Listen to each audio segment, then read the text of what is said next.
Thanks for coming in to the Friday ceramics class. Today we're going to finish the citrus juicer we started last. It'll end up looking something like this, hopefully. And then I got a request for a creamer and a, what's the other thing? A sugar jar. So we're going to start those after the juicer. So we'll be carving the middle part. And if you haven't done any carving yet in this class or other ceramics classes you've taken, this is a really good intro carving project. So if you haven't tried carving yet, this is a really good place to start. So consider that, if only for that reason, the intro carving thing. Let me see. This is the one we have to start with today. We're still at this stage.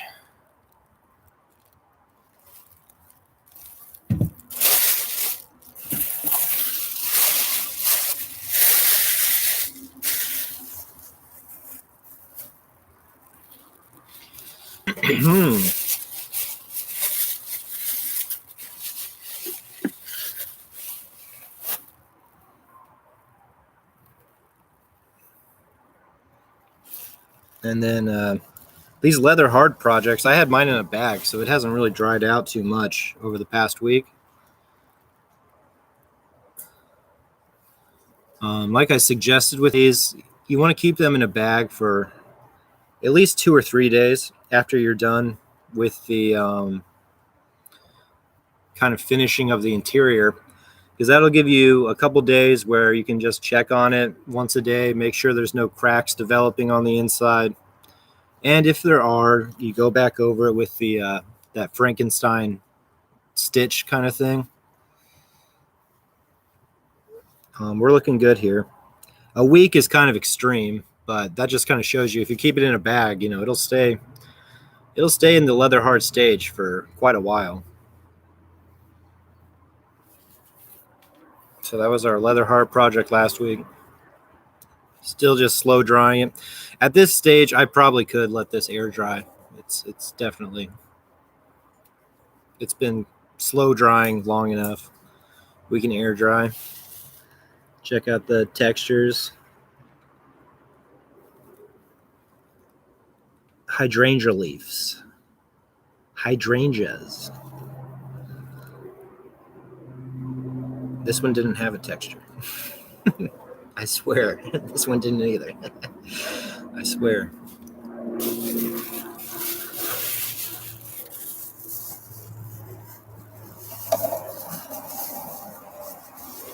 All right. Thanks for coming in, Valerie, Connie, everyone else. Thanks for coming in. Yeah, let's go ahead and get started. I can't think of any other house keeping things to mention. So yeah, let's go ahead and get started. Your citrus juicer, just to kind of review, we made the bottom part from what we call a hump mold in the business. And a hump mold means you drape the clay onto something. In this case, we used a lid from a whey protein container.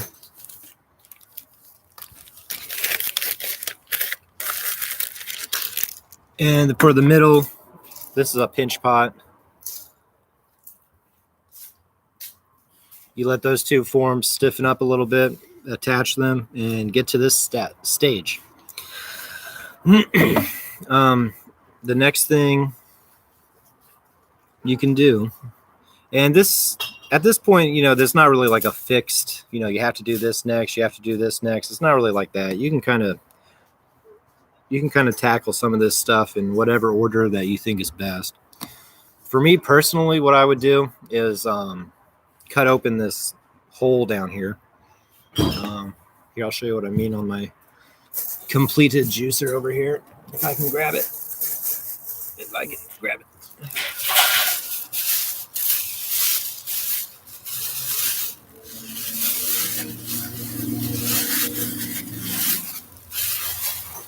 You can remove the circle of clay underneath that.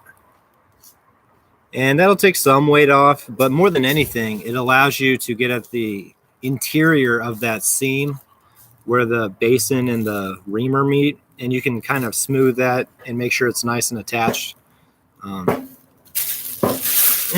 So that is useful to do.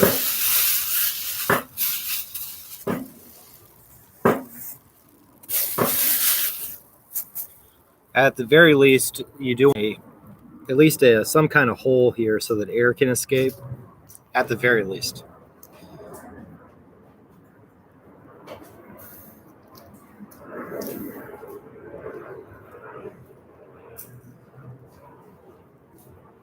So this isn't too hard, just use your X-Acto knife.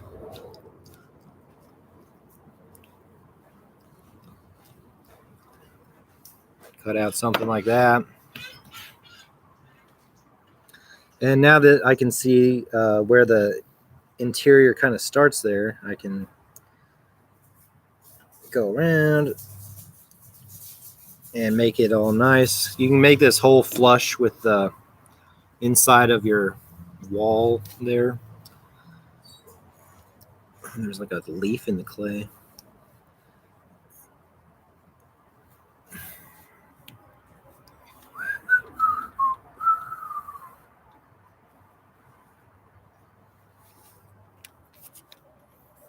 And, you can be a little bit gentle, but this is stiff enough that you can handle it like this. But, don't necessarily squeeze hard.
Okay.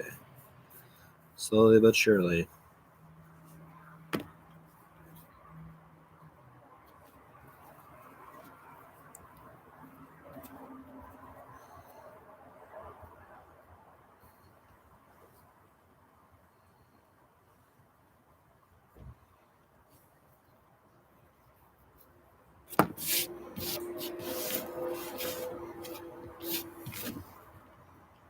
I don't know, it's like a quarter pound maybe. So it's not like you lose a whole lot of weight, but it's a little bit. Every little bit helps, I guess.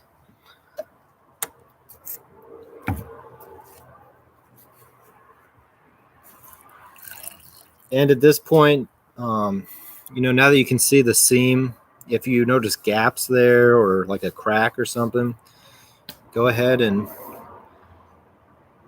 do this sort of thing.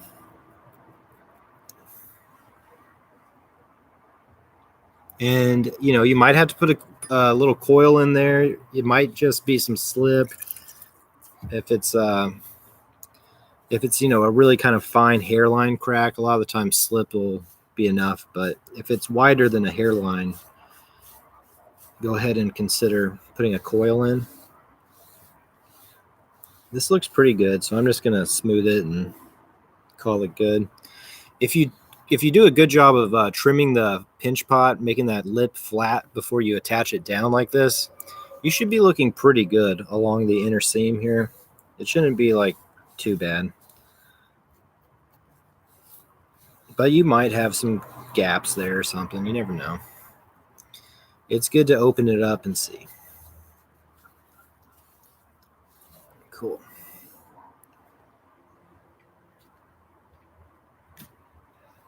Get some boogers down there. What the hell? All right. And the next thing that I would say is to go ahead and start the carving.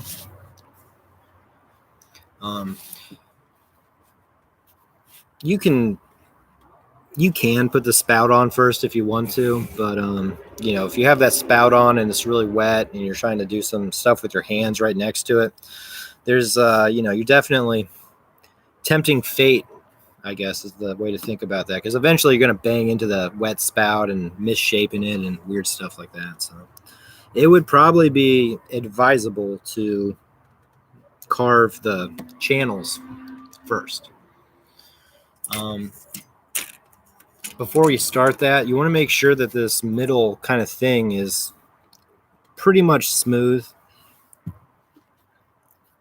If there's like cracks or anything, maybe take a damp sponge over them and then treat it with your rib tool that's got like a convex side like that. You can kind of use it like this over the surface, because you do want this to be pretty well and smooth. After you have the channels kind of started in your carving, it's going to be hard to clean up the surface next to the channel without messing up the channel, if you know what I mean. If you can picture that. So it's a good idea to make sure that this is pretty darn smooth like that.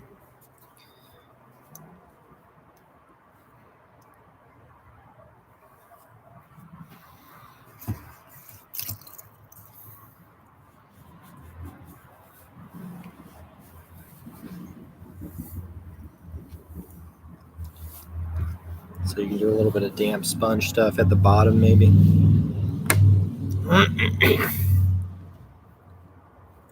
Okay. Now I forgot to put on my finger condoms, and I have some cuts on my fingers, so I'm gonna run in, grab some finger cots. I'll be right back.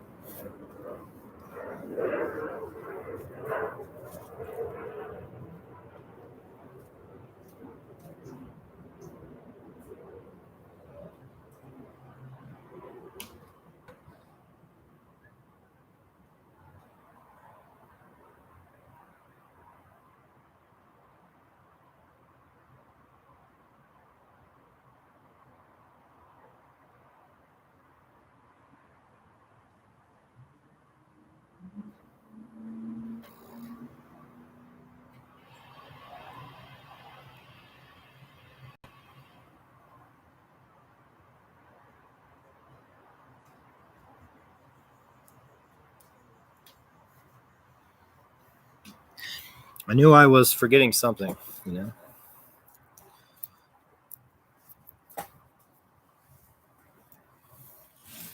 All right.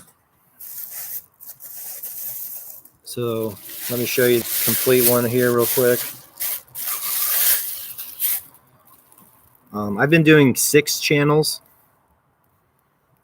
2, 3, 4, 5, 6. 6 seems good. Kind of looks like, you remember those like little Nerf balls, like little Nerf footballs? It kind of looks like one of those.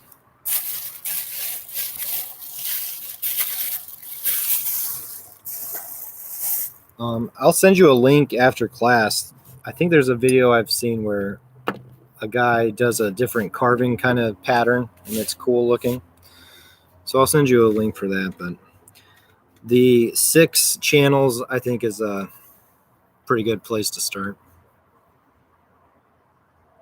So the way I've been going about this, using my X-Acto knife,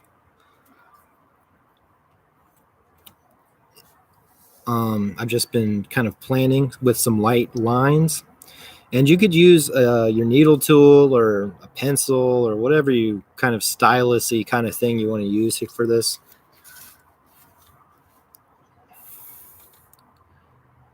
So the first thing, I'm going to try to bisect my mound here evenly in half.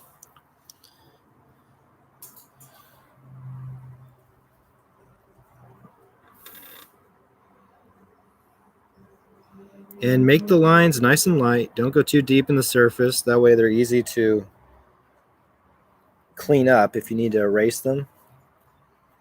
Keep them a little bit light.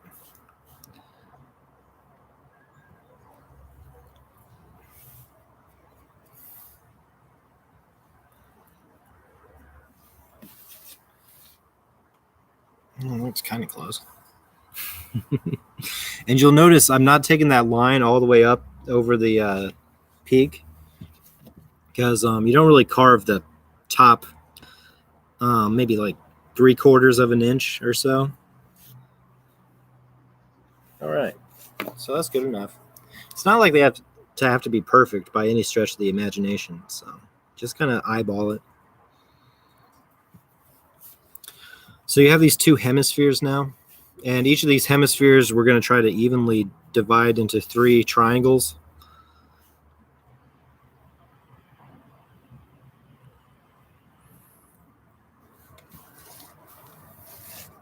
So the best way to start that is just do it, pretty much. It's not going to be perfect at first. You're going to have to finagle a little bit, especially if you want it to be really even.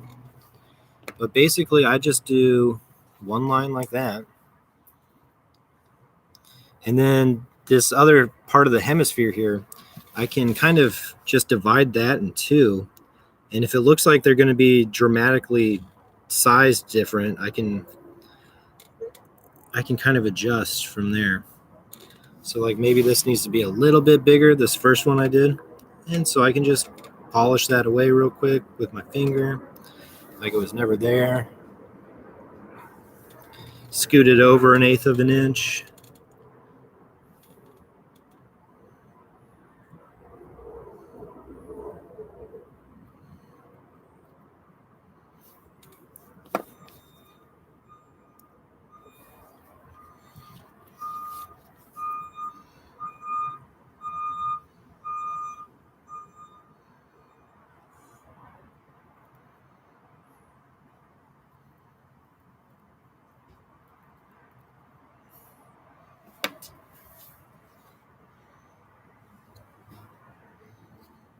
So that's half of it. You're going to have 3 triangles on this half and 3 triangles on the other half.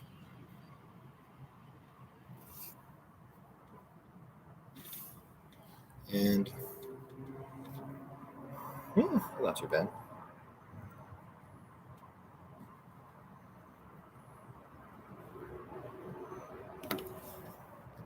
It can be a little bit hard doing it kind of for the video because I can't really orientate it the ideal way for me to see, but it's all right. These don't have to be perfect. So then you're going to make a line like this over here on this hemisphere.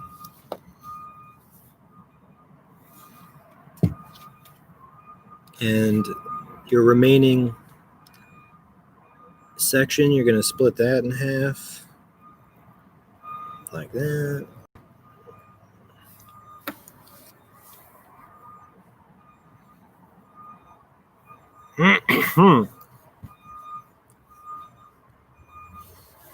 So you should now have 6 relatively evenly spaced lines along your middle squeezer thing, reamer or whatever the hell it's called. Heck.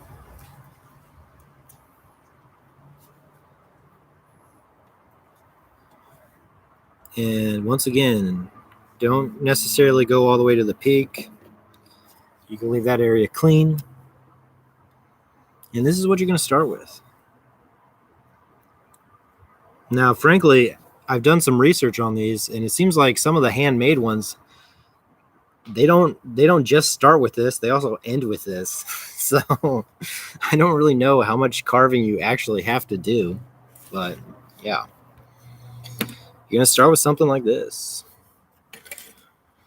In your toolkit, there should be a loop tool that's double-ended. One of the ends is flat like this, and then the other end is about the same size, but it's round. I don't have that tool anymore, but I have this one. It's a little bit smaller than the one that comes in your toolkit. But that's the tool you're going to want to use primarily for the next steps. And basically that side of it that's flat-ended, you're going to use the corner, the triangular corner there. You're going to use that to do this kind of first part. If you have smaller loop tools, like if you buy a kit online, like on Amazon, or I think also Freeform sells individual little loop tools, you can get one like this and you can use it also for this part.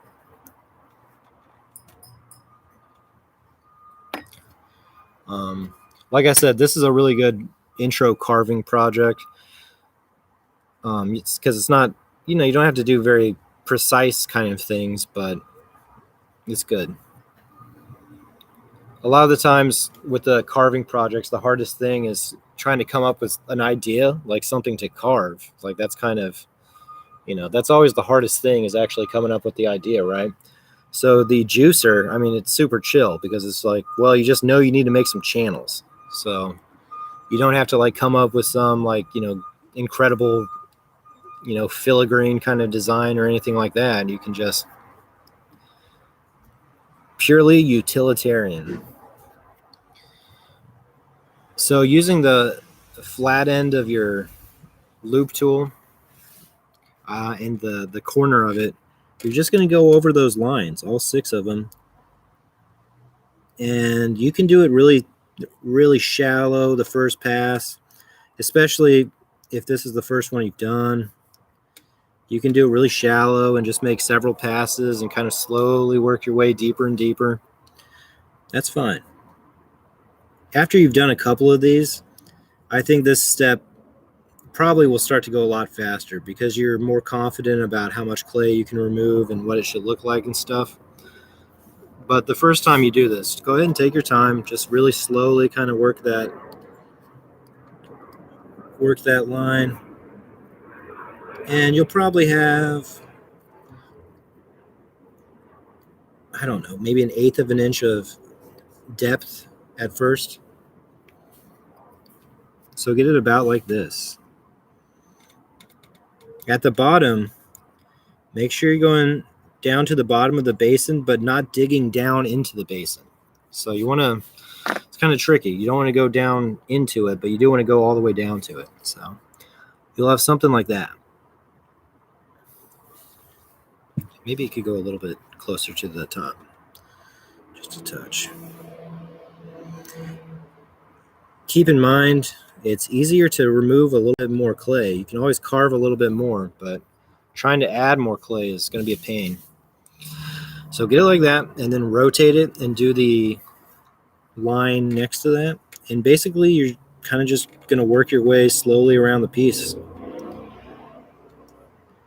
I would recommend that you do it this way rather than fully completing one channel and then fully completing the next channel. I would recommend you do it this way, kind of a little bit at a time.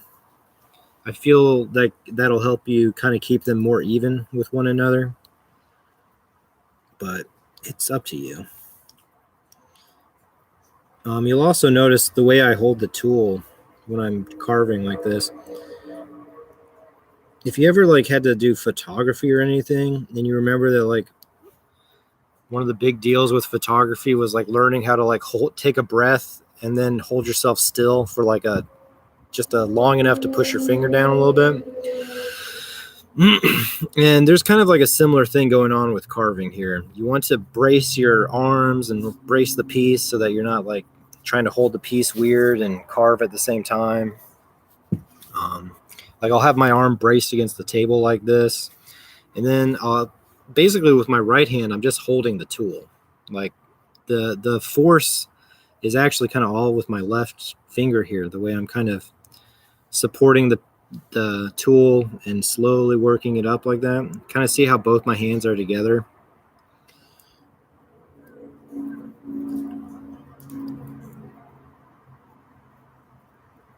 So learning how to hold the piece and be really steady is something that you can practice while you're doing this. Yeah, like if you try to just willy-nilly it, like, ooh, it's going to be fine. I mean, you'll find your hands just shaking all over the place, and, it gets bad.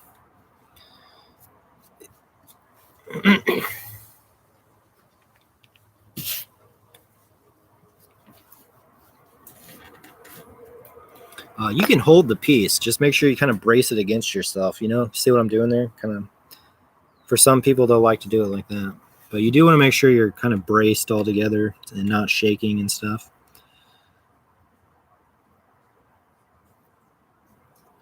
Carving them channels.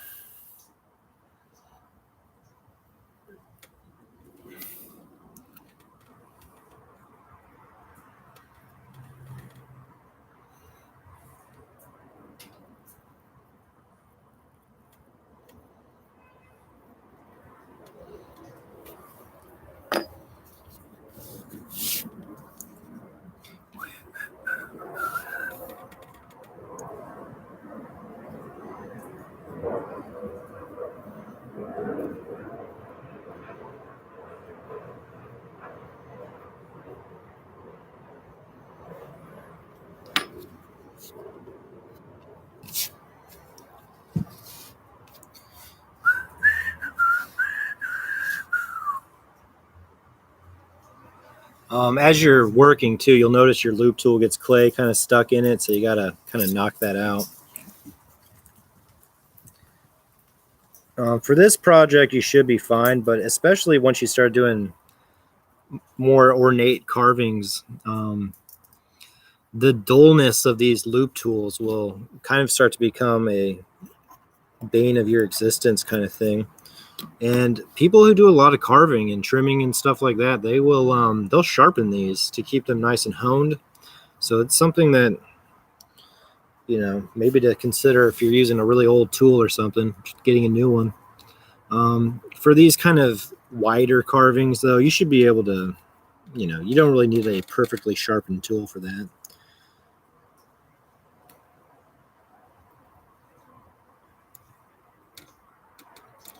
Your piece should be leather hard before you're doing this.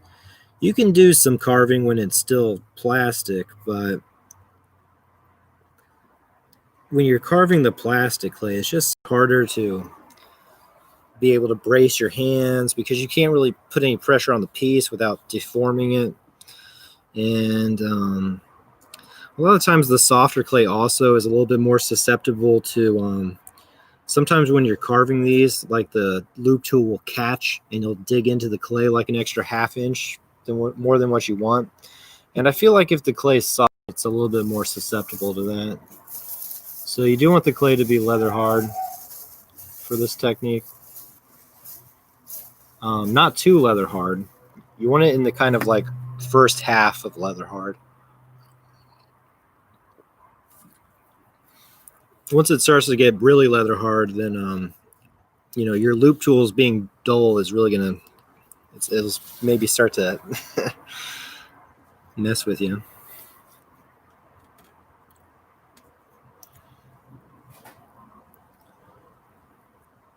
So yeah, I can't believe that. I think this is the first time we've ever done the citrus juicer as a project, and I have to admit I'm embarrassed to admit that because it's such a good beginning carving project that,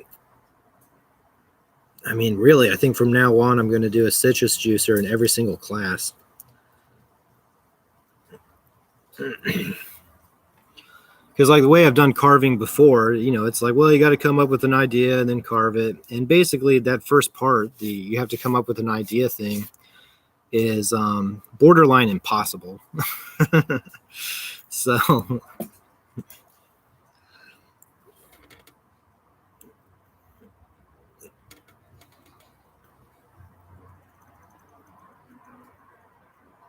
yeah, I mean, I can't believe it took this long to realize that.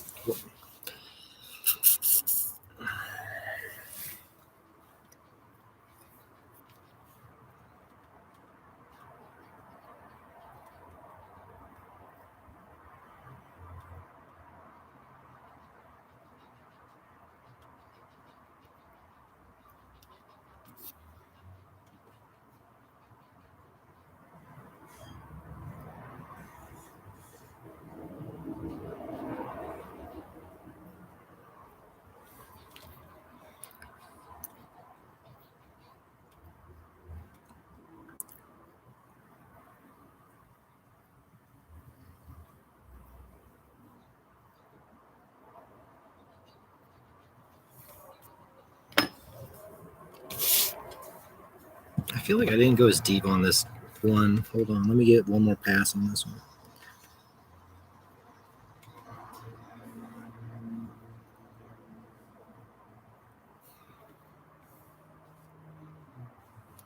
Okay, so you should have 6 evenly spaced little channels now. If you notice that one of them doesn't go as close to the peak as the other ones, go ahead and add to that now.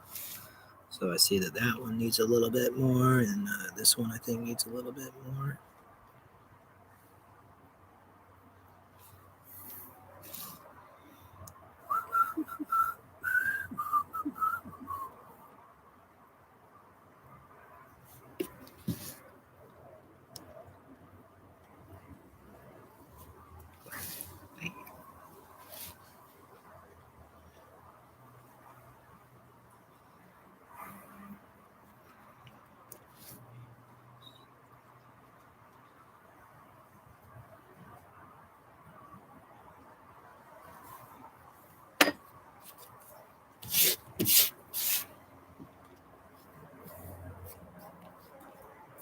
All right.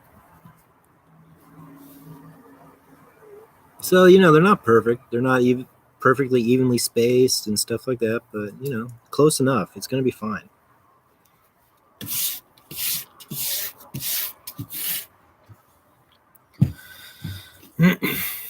At this point, using the same loop tool. So you're still going to be using the flat-sided part of your loop tool.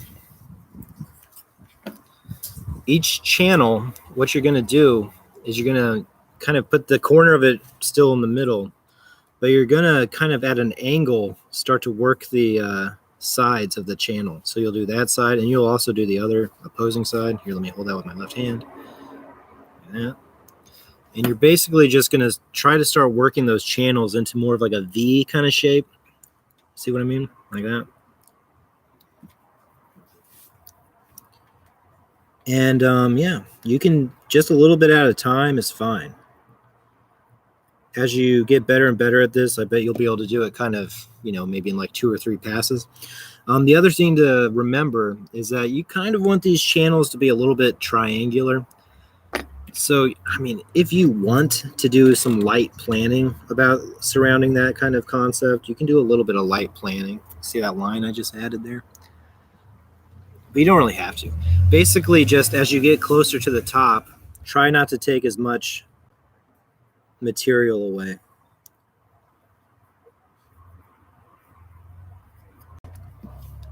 So you see that I didn't even come up to this part. I only did the kind of lower section.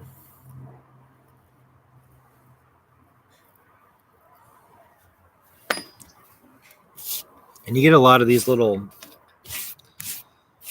bits that become slip really easily, but usually they're a little bit too dry and crispy to really get back into a good clay consistency, at least quickly. The easiest thing to do with those is just put them in your slip. So that's that side. And now we're going to also do the same thing on that side. And you'll see that these are going to start to slowly start to look like that first one I showed you, that completed one.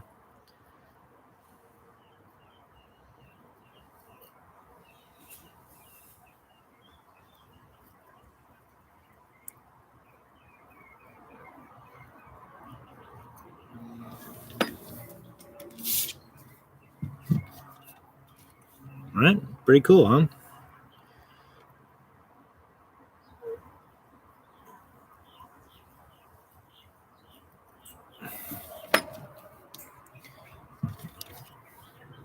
So you're mostly focusing on, kind of the lower 2/3 of this thing.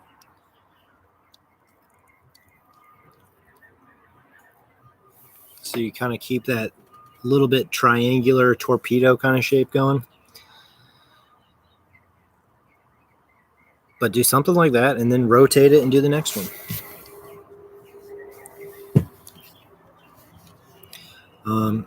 Typically, the designs in the round like this, for me personally, I've typically found that kind of doing them a little bit at a time and then rotating it, for me, that's definitely the way to go about it. You may find that you need to do the channel all in one go and then move on to the next one and do that one all in one go. I mean, you're just going to have to mess with it and find out. Everyone's kind of got their own predilections for how things are going to work for them, you know? So.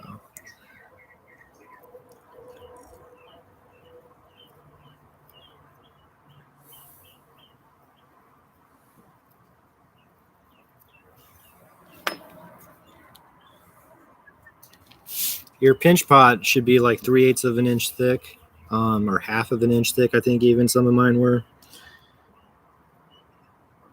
So you're not really worried about cutting through it. We got plenty of clay there.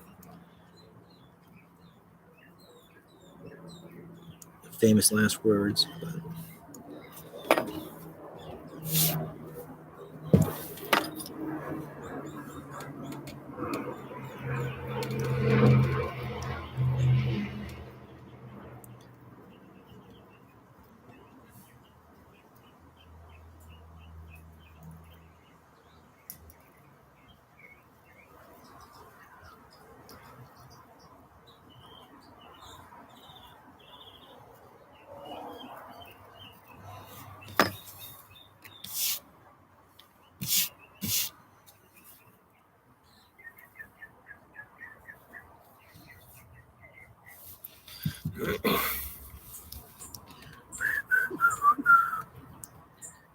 At this point, if this was like a well-produced YouTube series, at this point, we would fast forward 30 minutes and it would be done, because it's basically just going to be more of this for a couple minutes. But notice how I said if. If this was like someone with some money who knew what they were doing.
All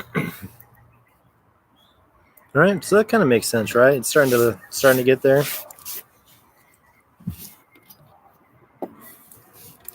Like I said, if this was a more well-produced YouTube series, we would probably skip ahead a little bit because it's basically just a lot of the same stuff for a couple minutes. Just kind of always kind of working that channel, trying to keep that nice V kind of shape to it.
So as you start to get a little bit closer to kind of like the final size, you can do some of this with a damp sponge, and you'll notice that it'll take some of the tooling off those edges, and it'll tend to make them look a little bit more even, although it does raise the grog to the surface of the clay if you have a groggy clay. See, you see like this one starts to get a little bit more of an even kind of edge. You got to fold the sponge though to get it down in there.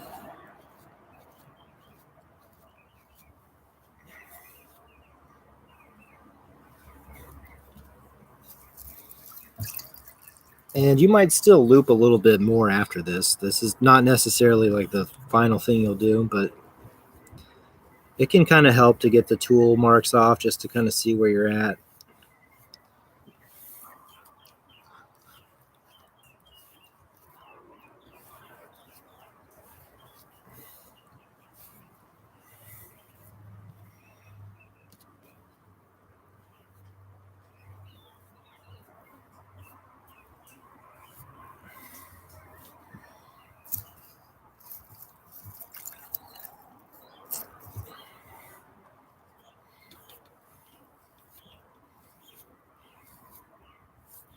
I mean, I think I probably would do another pass, maybe even two more.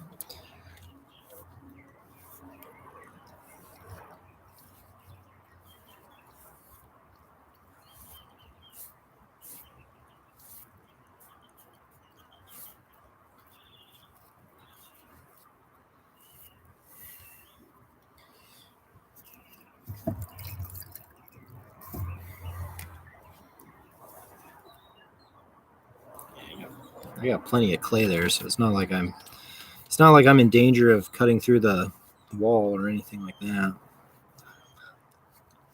Get down in there.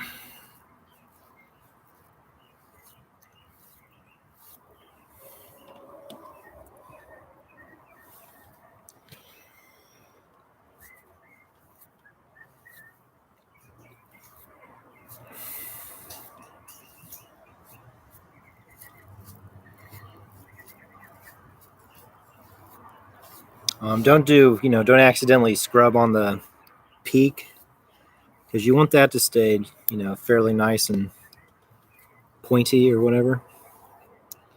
So try to leave the peak alone when you do this sort of stuff. I mean, it's usually resilient enough that you can't just ruin it in one touch, but you never know.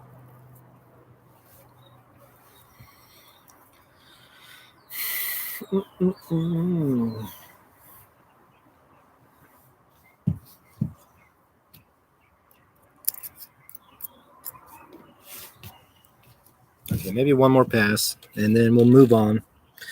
Even if it looks like it could keep going, we'll move on after we do one more.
And, just kind of visually inspect it.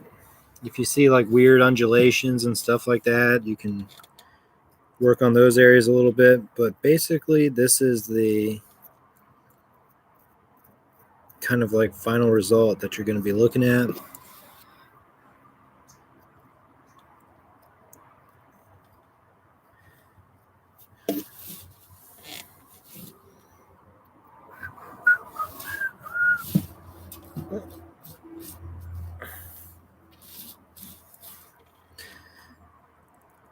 Take a little bit off that chain.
Okay, let me get a little bit more off one or two of these, and then we're going to move on and make the spout and attach it.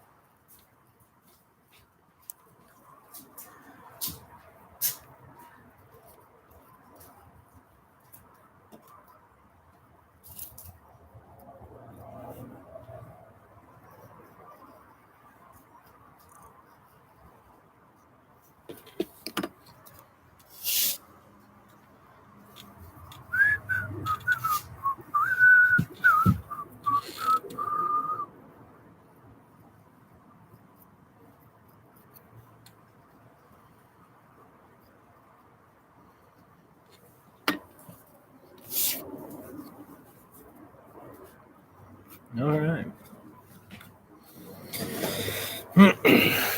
So at this point, maybe do the sponge thing, clean up the cut lines and stuff, and that might be as far as you're going to take it. I think that maybe there could be a little bit more taken off, especially if anything needs to be evened or something, maybe, but that's pretty much looking all right.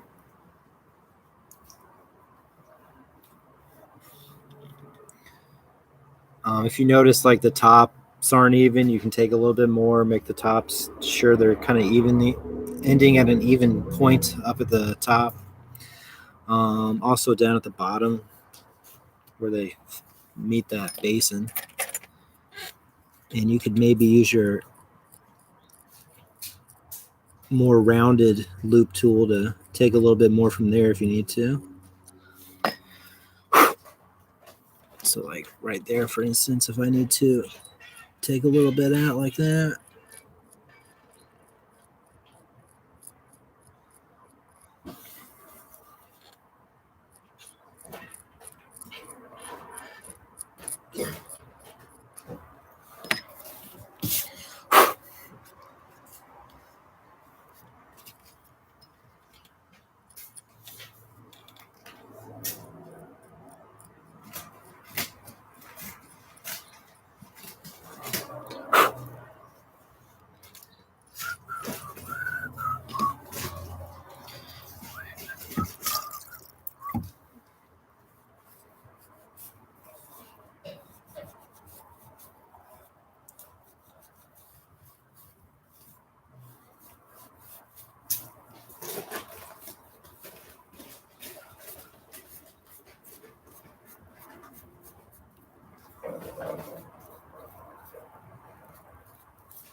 Okay.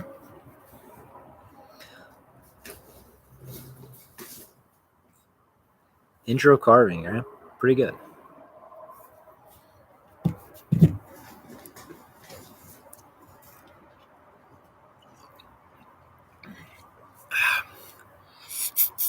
So the spout, we're going to roll out a little thin slab of clay. And that spout, here, I'll show you on my completed one, is going to start in this shape.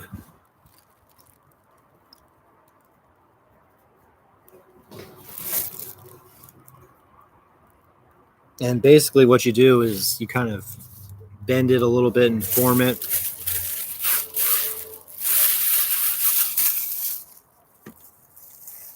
To give it a channel, but you're going to start with something like this. This kind of eyelet.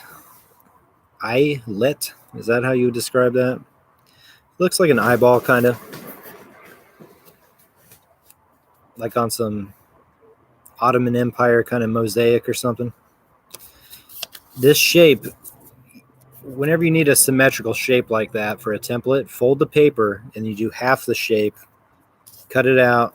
That way when you unfold it, you have a symmetrical shape like that. And you don't have to have exactly this shape, but probably something close to it. I believe that this is from the corner to corner. It's 3 3/4 long, 3 3/4 inch long, corner to corner, and it is 2 inches at the middle tall. Having those corners, they don't have to be necessarily as extreme as they are in my template, but it is a good thing to have the corners. It helps you line up the spout on your piece because you can put the corners on the lip and that kind of helps to line it up. But they don't necessarily have to be coming to like that fine of a point the way mine are. That's maybe a bit much. So almost 4 inches across, 3 3/4, and 2 inches tall.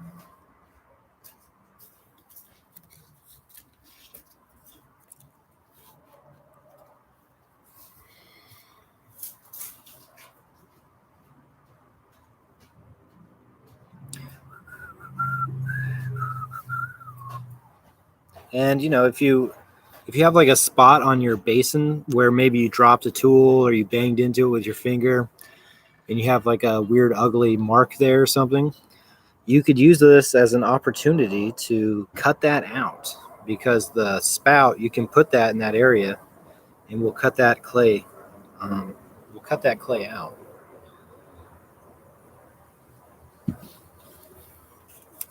It doesn't look like I necessarily have anything like that to worry about on mine.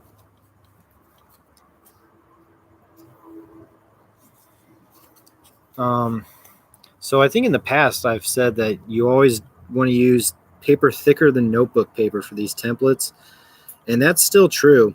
It's just that with spout templates, you kind of need to be able to temporarily place the template onto the piece, kind of like this. So the notebook paper actually kind of is good for that because it's thin enough that you can slightly dampen it and get it to stick to the clay like that. And those corners, you'll notice, see how the corners are on the lip? So that's what the corners are good for. Like I said, you don't have to have them be as like that much of a point, but it's a good idea to have that corner like that so you can see where it is and you can line it up on the lip of your piece. So go ahead and trace carefully underneath the template, just along the edge of the paper. Carefully with your X-Acto knife or your needle tool or whatever you're using for this sort of stuff when you do that. And then carefully remove the paper. We still need it, so we don't want to rip that. So you'll have something like that. And we're going to cut that away. So if you have like an ugly mark somewhere on your basin where you drop something on it or something, you can use this to get rid of that now, because you can, put that strategically over that area, and then we're going to cut it away. And basically, you can hold the piece. Just be careful. The reamer, sometimes in the kind of softening of that, putting the sponge on it and stuff, you might get that a little bit soft, so you don't want to accidentally squeeze it or something. And I'm just going to be cutting this out at essentially a kind of perpendicular angle to the piece. Sometimes this is a little bit stiff, so you can put a little bit of moisture on it, and sometimes that doesn't even help, so you gotta do what I'm doing here, which is just kind of slowly working my way through a little bit deeper and deeper and deeper.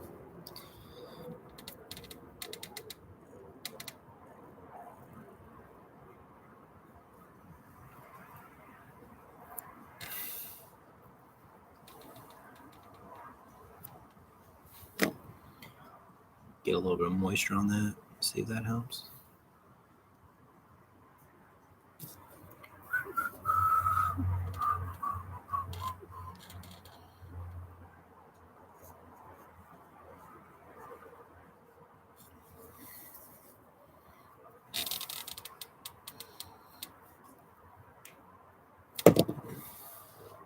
Well, that came off easier than I thought. So you're going to have something like this now. I'm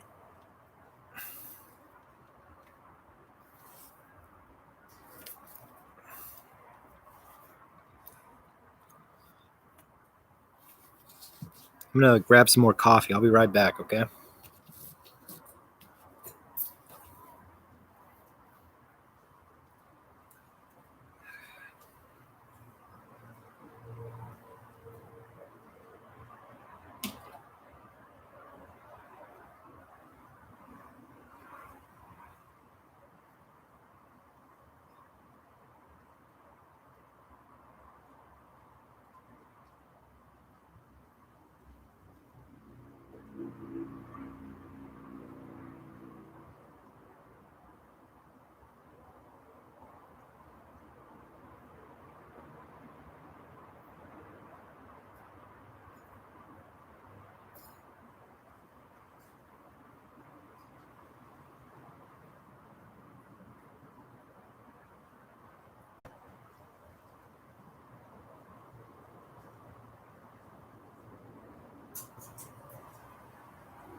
All right, sorry about that.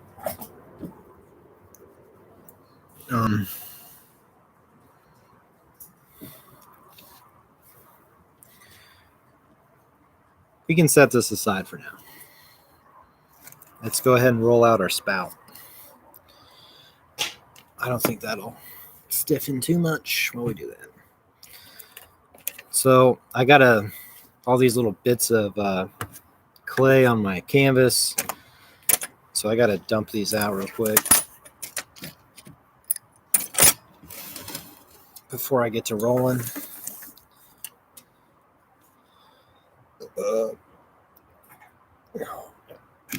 Where am I going to put this shit?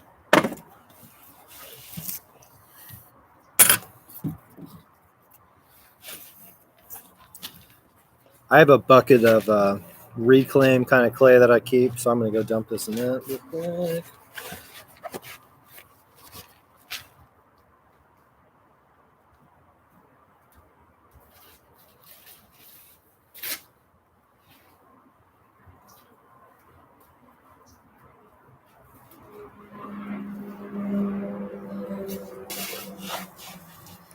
Okay, cool.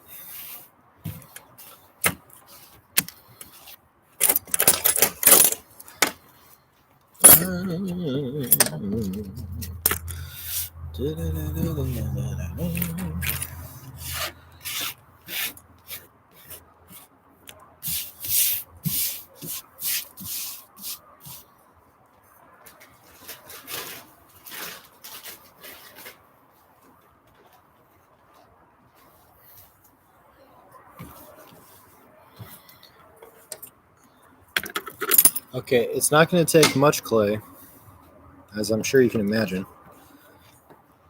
Maybe like a quarter pound of clay. Go ahead and start with something like that.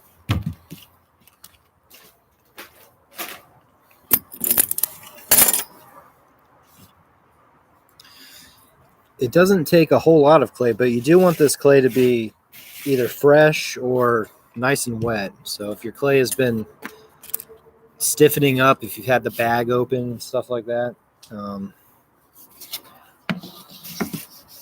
you're going to want your clay to be nice and soft for the spout. That bending we do to form it into a channel is some of that bending is a little bit extreme if the clay is stiff. So just a word of caution, I guess, there.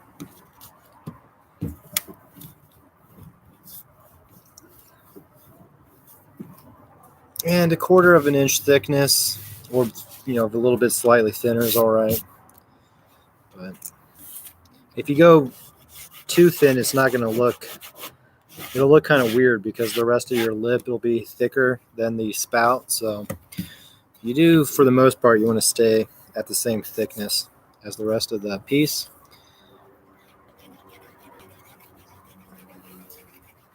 And if your clay has some stickiness to it, clean off the rolling pin.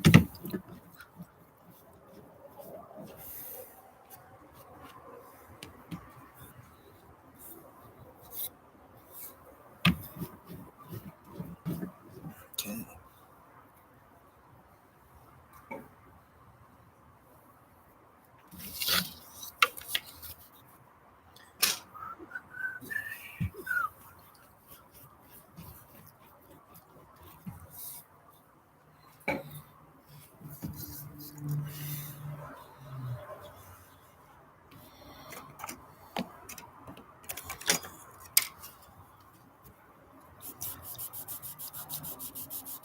And then also, even though this is a little form, you do want to compress the slab nicely.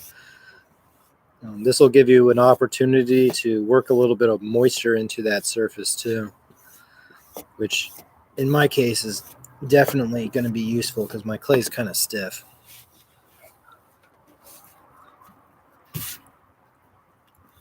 I'm even going to flip mine over and compress both sides just for that reason of how stiff it is. But if your clay is fresh, you probably can just compress one side and you'll be all right.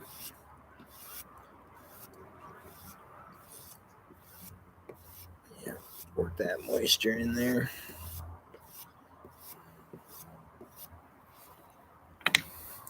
Cool.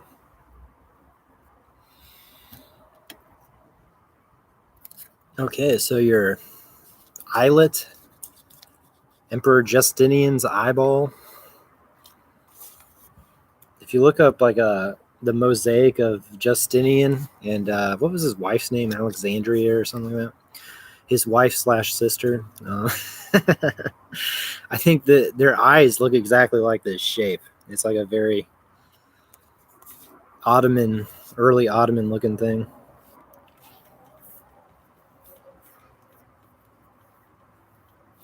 Maybe she was his cousin. I don't know. No, I think she was his sister. I'm pretty sure. Based.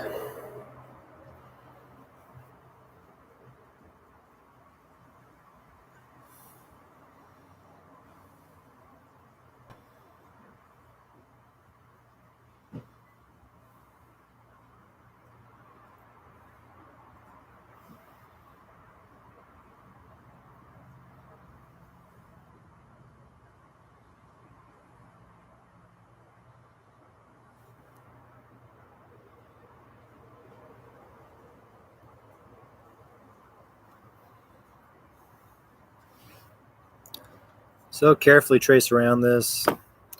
If you can, peel it off. That notebook paper, I can't believe it. That's lasted me all week. I can't believe it. I'm kind of amazed. Usually with the notebook paper, you get like 3 or 4 uses, maybe, if you're really careful. But it does like to tear.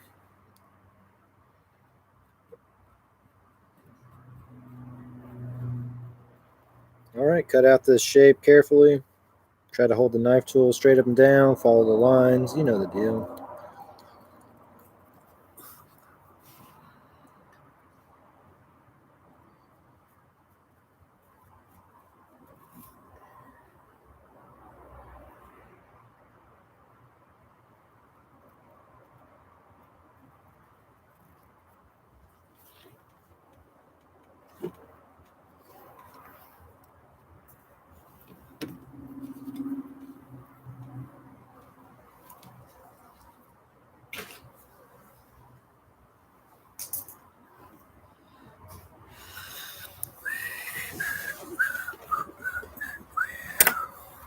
Cool stuff.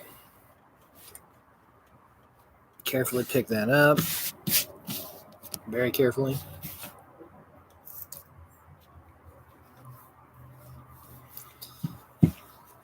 And then we're going to bevel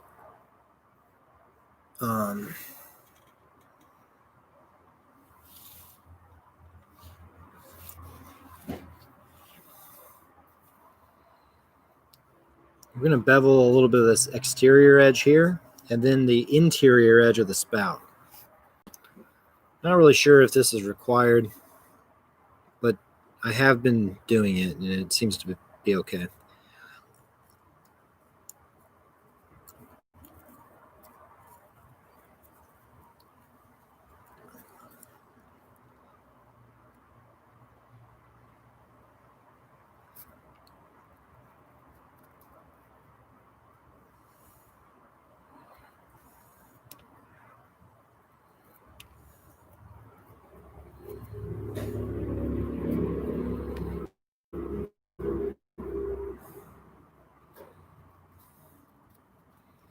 Okay, so it's not, you don't take too much off. I think I took a little bit much off. I'll probably have some fixing crap I have to do because of that.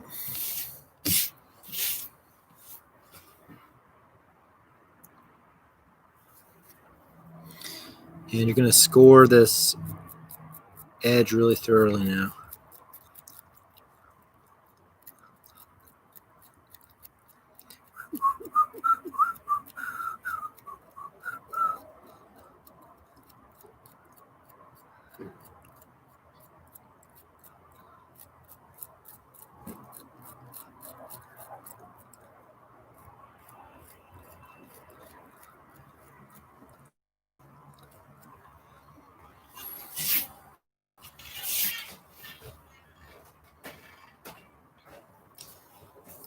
So like I said, the soon-to-be interior edge of the spout, you're going to bevel that also.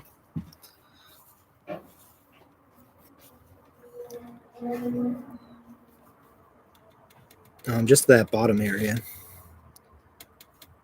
The bottom connector area.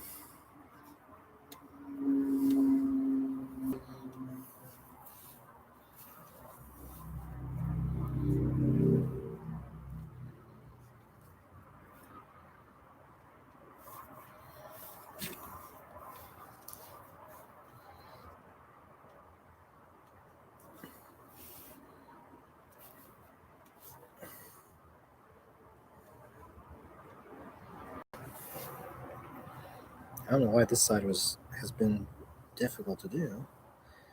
There we go. Shingo. Cool.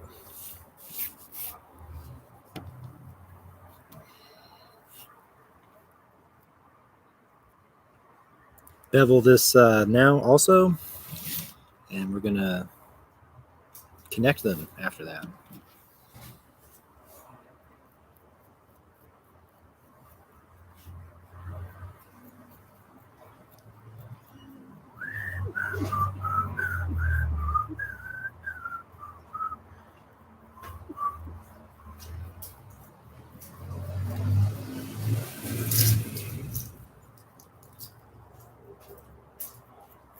All right, so you got your spout, you got your piece.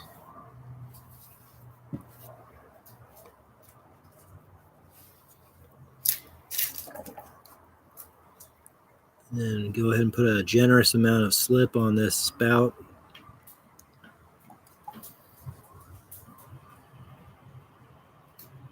Like that.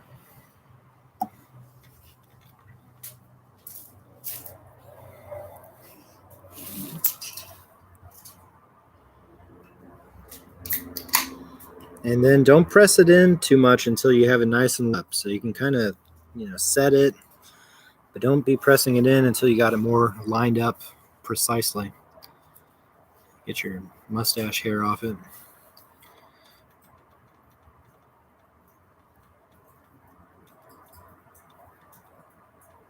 Yeah, I took a little bit much off the bevel on the piece. That's all right. You can fill in gaps if you need to.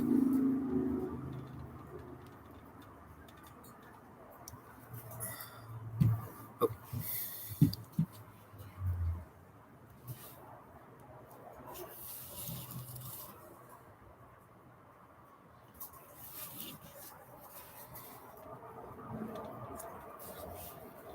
Okay, so go ahead and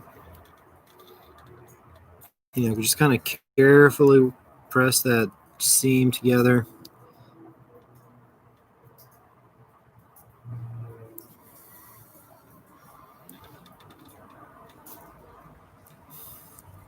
You want to get it fairly well attached so that when you do your kind of modeling of the spout channel and stuff like that, it'll stay in place. So you do want to make sure it's pretty well attached. The spout channel.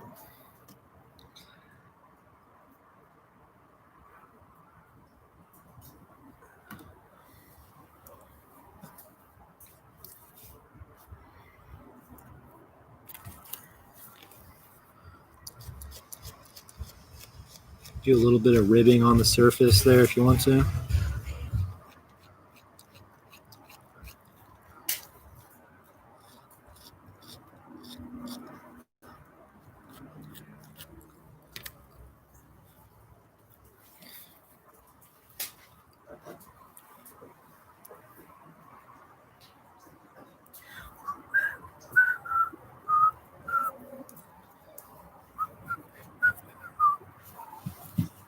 Cool.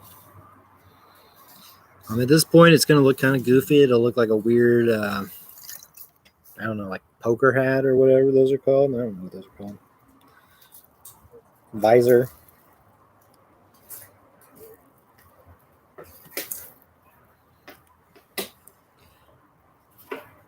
I'm just putting a little bit of moisture onto it. The next thing we're going to do, this is the part where you really want that spout to be nice and soft and fresh clay sort of thing, because the next step is going to be bending and modeling this to make it into a channel.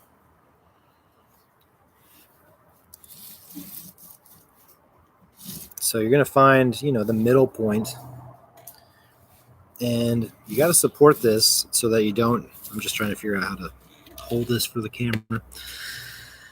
You got to support this from the outside so you don't knock the spout off, but you are going to start to kind of work that middle area like this. And honestly, the finger condoms do help for this. You don't really have to have them, but yeah, they do kind of help. Kind of supporting the clay like this. So I have my hands like this, kind of like a wishbone kind of thing. And you're just going to gently start to form that channel. And the outside is where if your clay is dry, you're going to get stress fractures along this bend now. And if your clay is excessively dry, you get devastating fractures along that bend. So you can expect a little bit, but if your clay is stiff, just rip this off and try again, pretty much.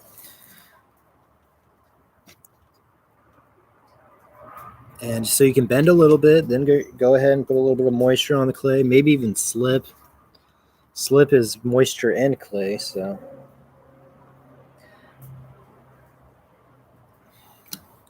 It's really good.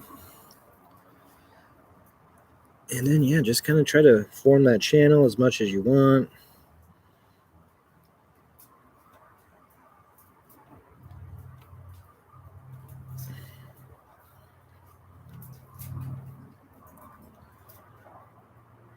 We're going to continue our spout exploration tomorrow when we do the creamer. And you'll kind of, with these spouts, you're going to want the edge of them to be leading away from your storage of liquid.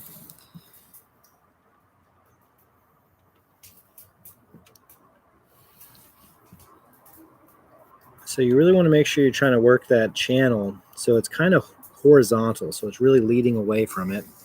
If it's going straight up like that, I mean, it'll probably still work. It's just that the liquid will come out and then a lot of it will dribble down the side. So you really want to kind of give it that kind of leading away kind of edge, so the liquid kind of comes off it and flows away.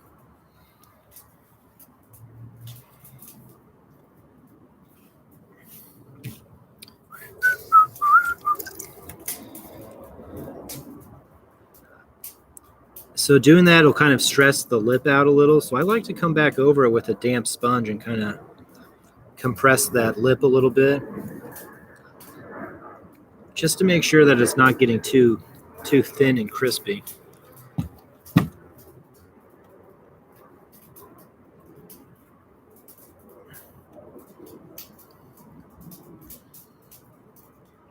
And then a little bit with the sponge too is even good.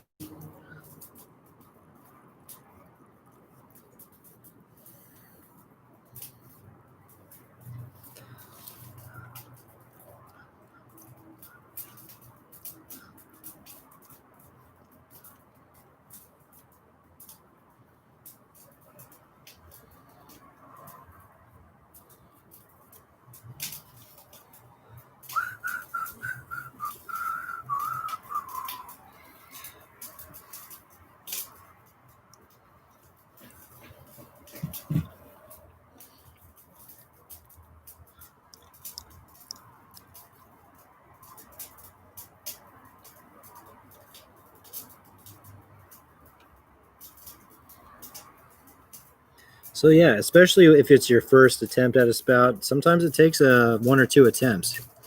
So if you got to rip it off and do another one, that's fine. That's well within the kind of range of activities you might have to prepare for.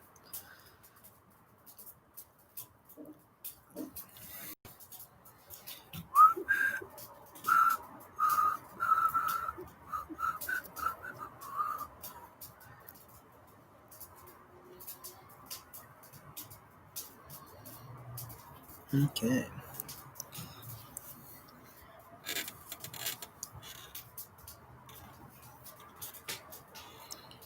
And then you can take the damp sponge and take some of the loose stuff off the edge back.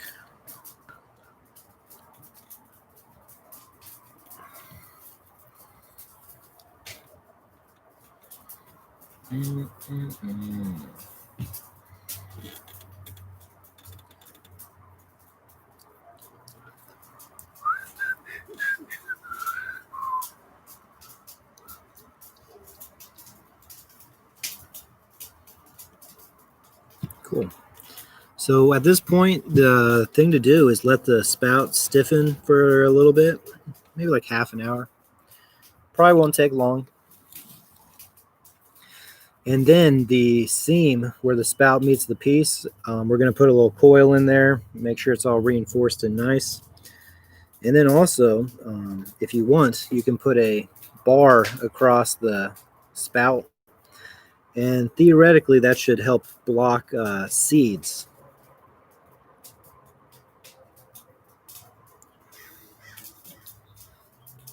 So I'll show you what that looks like on the completed one. And then we're going to let this set up for like half an hour. And while that's setting up, we're going to get started on our next breakfast-related project.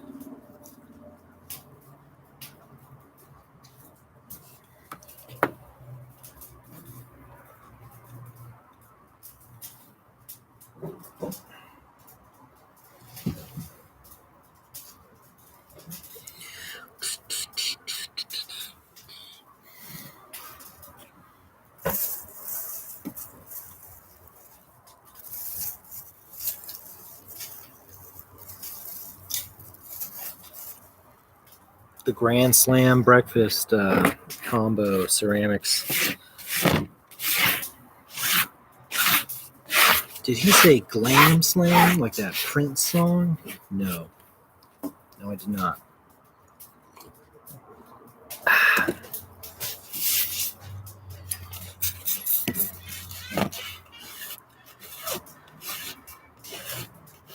So the next project we're going to do is a sugar and creamer set. And basically the plan is that today we'll kind of just get those 2 cylinders made.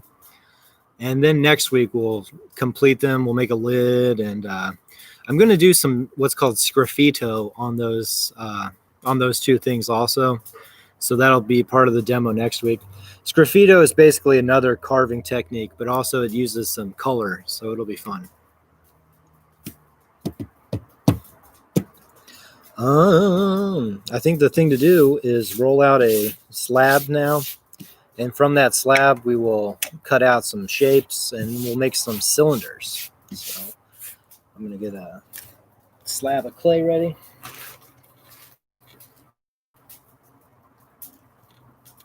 Can you do a teapot too? Yeah, we could do teapot sort of stuff before too long. Absolutely.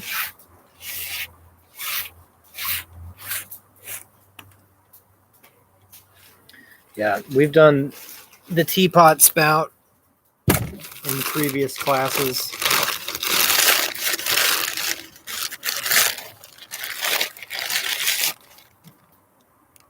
Or, previous semesters.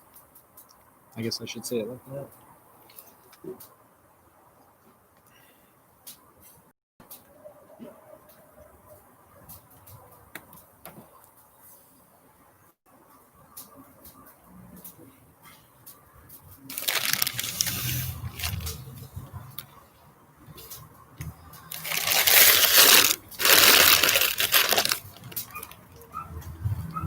So since I'm trying to make 2 pieces here, I'm going to use a fairly large slab, and I think that'll allow me to hopefully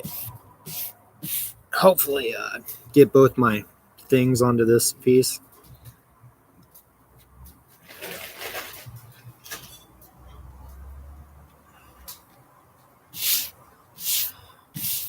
I'm going to start this slab on the ground. I'm going to do the thing where you throw it down on the ground like that, and then it stretches a little bit, and it's a good way to start a slab.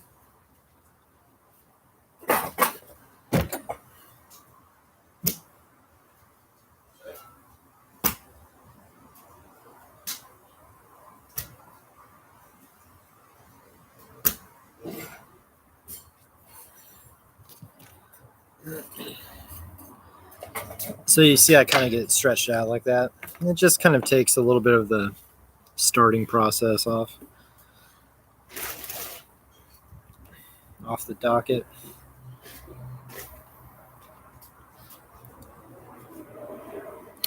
And we're going to make cylinders, which I think we've done before in this semester. But just a review kind of thing.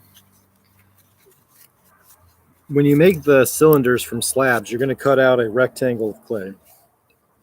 And the length of that rectangle becomes the circumference of the cylinder. And that can be kind of hard to visualize, like how long of a rectangle do I need, etc.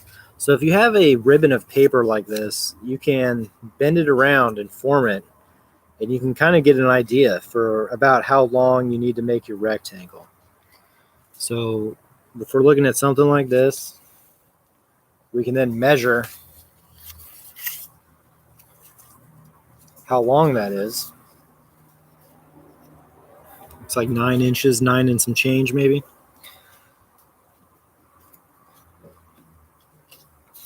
And then the other thing you have to keep in mind is that the walls of the cylinder have thickness to them, probably 1/4 of an inch. So you're going to want to add probably 1/2 of an inch to whatever this measurement looks like. So if it's like 9 and a little bit over 9, you should probably be looking at 9 1/2 to 9 3/4 for the length on your rectangle. And as far as height goes, you know, a creamer and a sugar, they don't need to be tall. So like 4 inches probably is fine. It could probably even be slightly shorter, I bet. But yeah. So if that doesn't make a whole lot of sense yet, I think it will once we are cutting out the shapes and rolling them and stuff like that.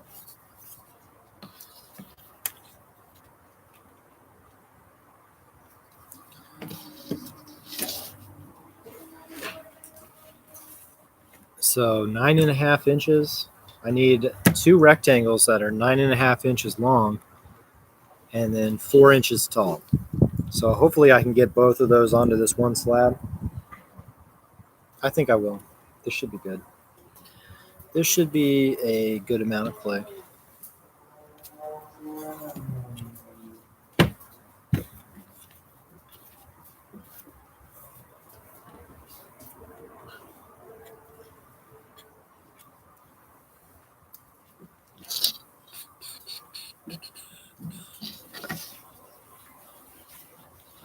Glam, slam.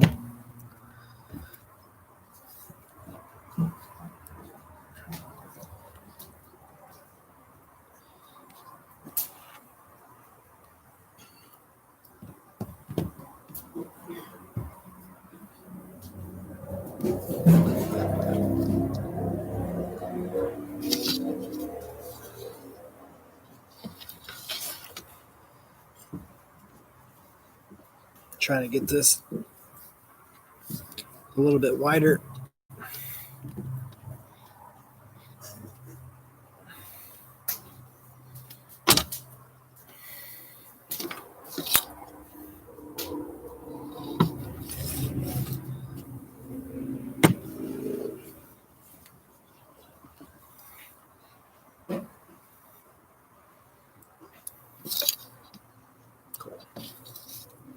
I want that to be at least 8 inches wide there so I can get my two 4-inch rectangles next to each other.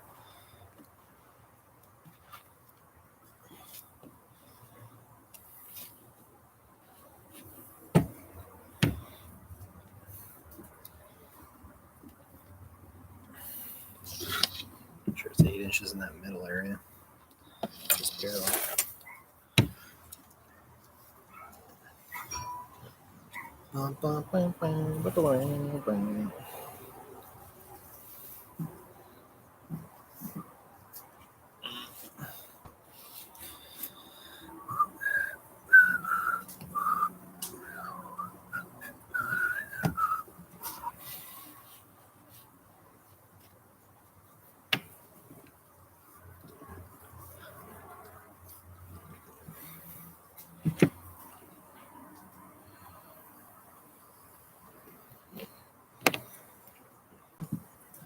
And I kind of know I'm not going to need that spot, so I'm just cutting it off now.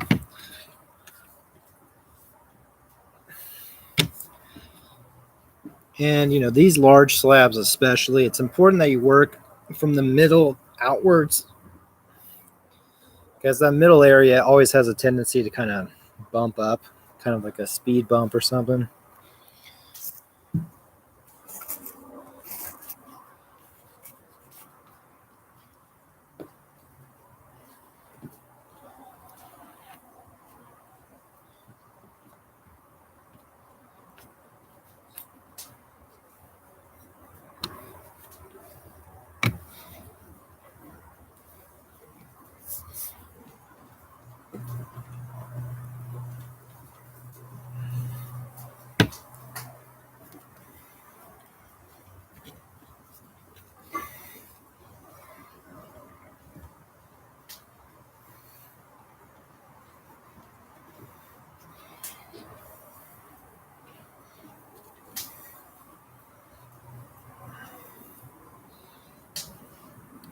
Cool.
Okay.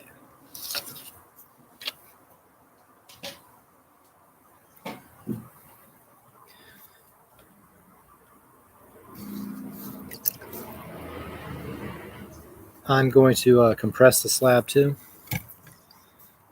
as usual.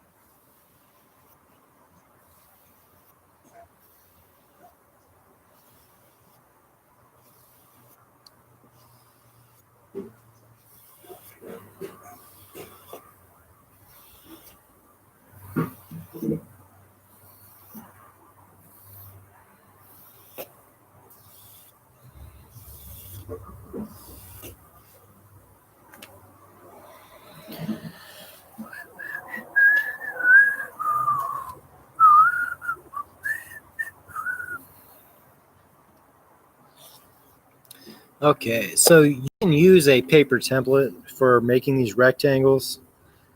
There's no shame in that. Absolutely fine. Maybe even that's the smart thing to do.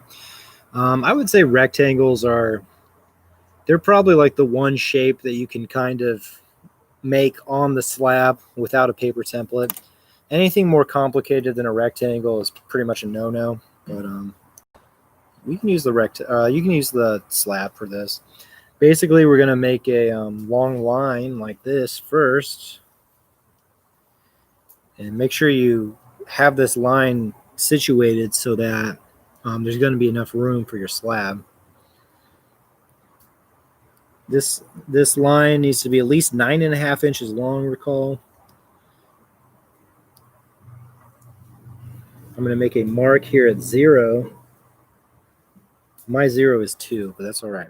And then another mark here at 9.5. 2 plus 9.5 is 11.5. So you have this long line, a mark at 0, and a mark at 9.5.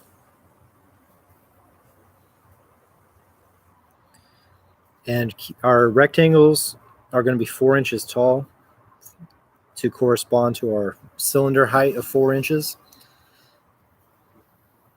So from this line, you can line up your ruler. I'm going to stand up to do this.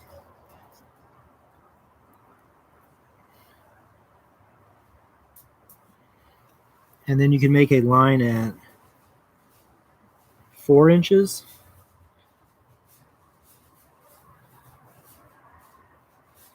And then another 4 inches, which would be 8 inches. So you make two marks from that first line.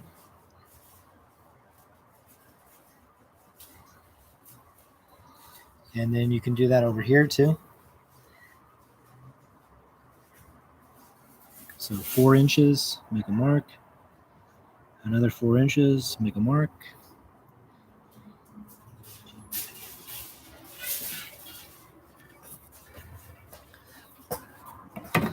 And now I can connect this mark to this mark, and then also the same thing up here. And just take your time. These don't have to be like utterly perfect, but if they're pretty close, that's good.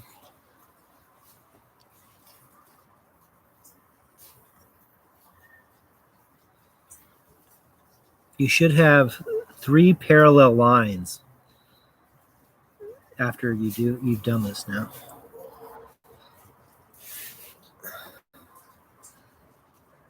One, two, three. If you have a T-square, those are super useful, but it doesn't have to really, you don't really necessarily have to have one. You can kind of visually do this next part. Basically, you need a line that bisects these at a right angle. A right angle is the corner that the rectangles have, rectangles and squares. And I mean, you can usually kind of visually get that close enough. Although you'd be surprised. I mean, I've done this a billion times, and I've done some that are just like, what the, I cut it and I step back and I'm like, what the hell was I thinking? So T-square is good if you have one.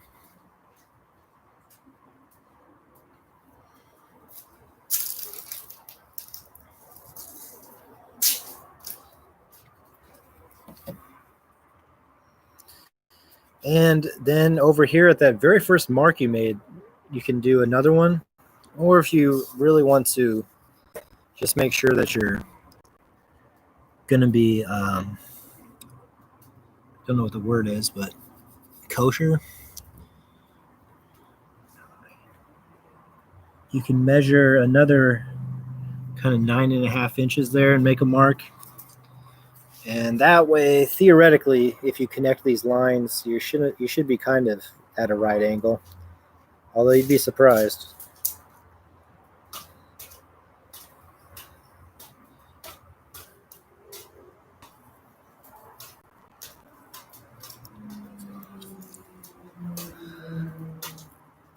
Okay, so you have these two rectangles, and these are going to become cylinders. You're going to fold these and make them into tube kind of shapes.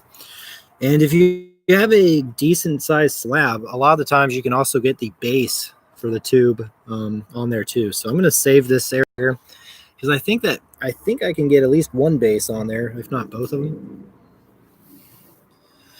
And that's something to kind of keep in mind when you're planning this stuff out. If you shift it over a 1/2 inch and that allows you to get an additional shape, that's a good thing. So kind of plan a little bit.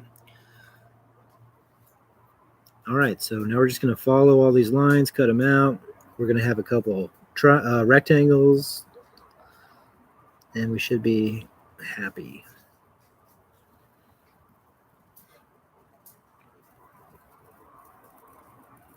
Just the usual deal. Try to keep your knife tool straight up and down.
And then we're going to save this just in case we can get a couple of bases on there.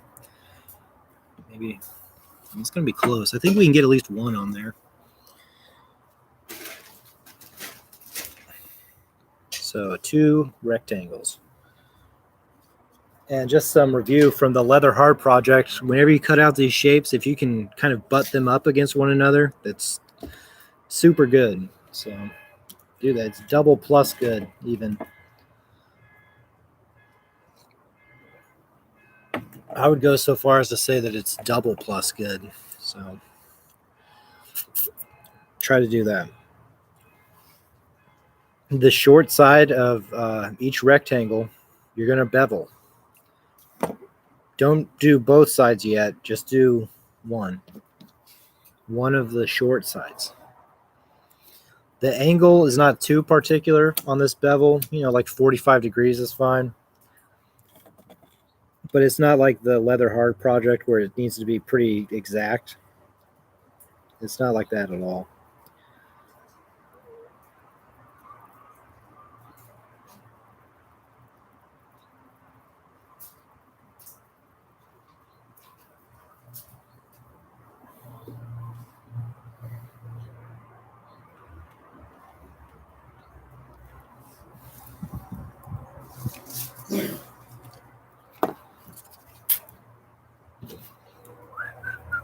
So just like that. And I'm going to go back over mine and clean it up a little bit because I kind of... What the hell did happen down here? Oh, well. Cool. And you're going to go ahead and score the beveled area now. Oh yeah, I didn't mention this. If you want to do textures on these, that's totally fine. The thing with cylinders, maintaining the textures in the area where you overlap the cylinder and attach them. Yeah, bevel means cut at an angle. Good question there. Let me get under this and see if I can show you. Oh my God, the canvas is damp there. Bevel means cut at an angle like that.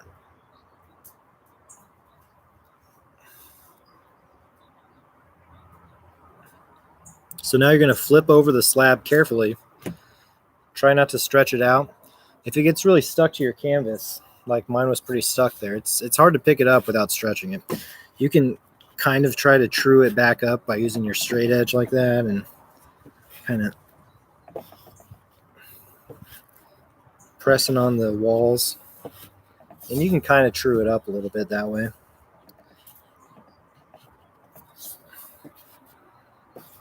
Cool. So you flip it over, and now this opposing side, you're going to bevel this also. And you want that to be about the same angle that you did over here. So that's why I said it's not super important that it's an exact angle, but you do want to do kind of like a similar angle on both of these.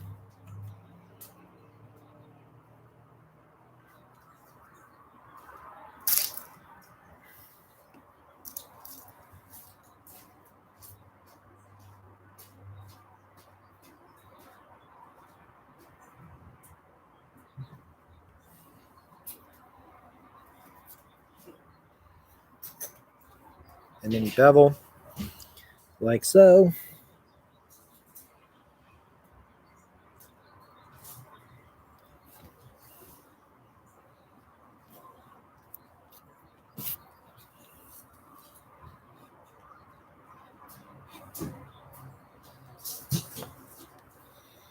And then you're going to score the bevel on this side also.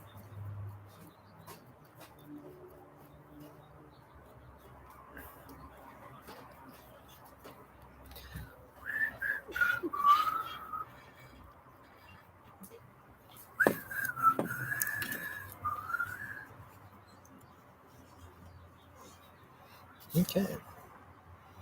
Now you should be able to carefully stand these up. And if you have it bent like this, it should hold its own, it should hold itself up. At this size, you should be okay with that. It's once you have like the wider kind of slab projects, it gets kind of hard to do this part, but at this scale, this is pretty nice. You can stand them up and they'll hold themselves up pretty nicely.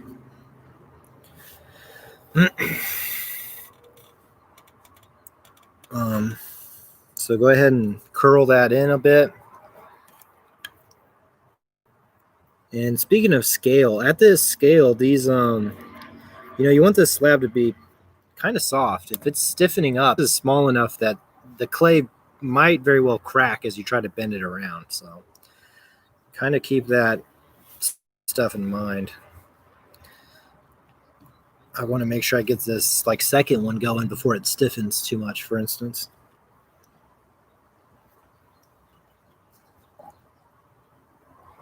I'm going to apply a nice amount of slip here, like that.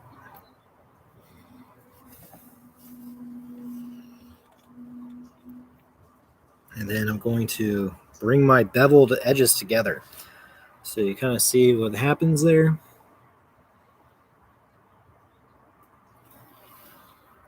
And that's why you got to flip it over so you can get those to come together evenly like that.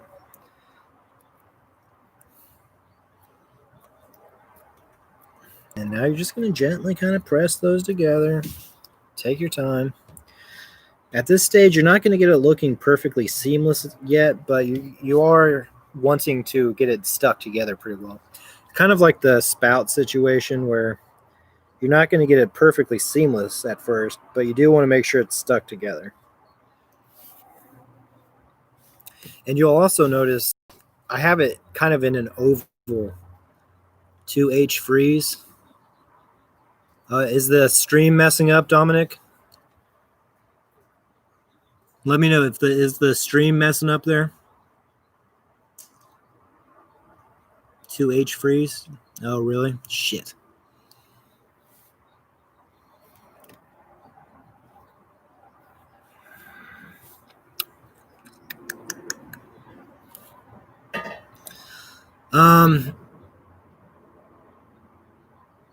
And it's not improving if you do that.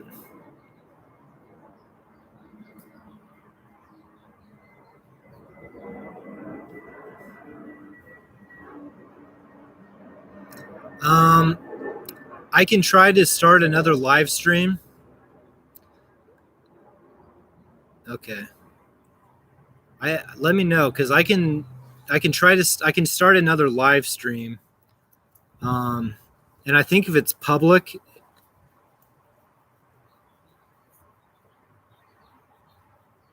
I think if I keep the other live stream public, I think I don't even have to send you a link. I think you should see it. Let me know. Unfortunately, the YouTube, I can't exit and re-enter. I have to like start another live stream. So let me know.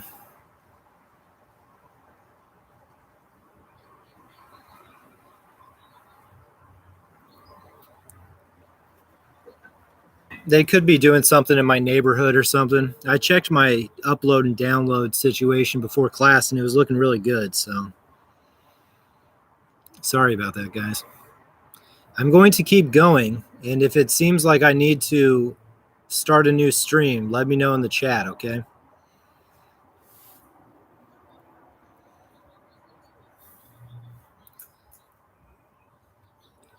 Well, it doesn't let me re-enter, Dominic. That's the only thing. I can't exit and re-enter. I can on Zoom, but not on YouTube. So you'll notice here, I keep this kind of in an oval kind of orientation when I'm doing this. Okay, well, sorry about that, guys.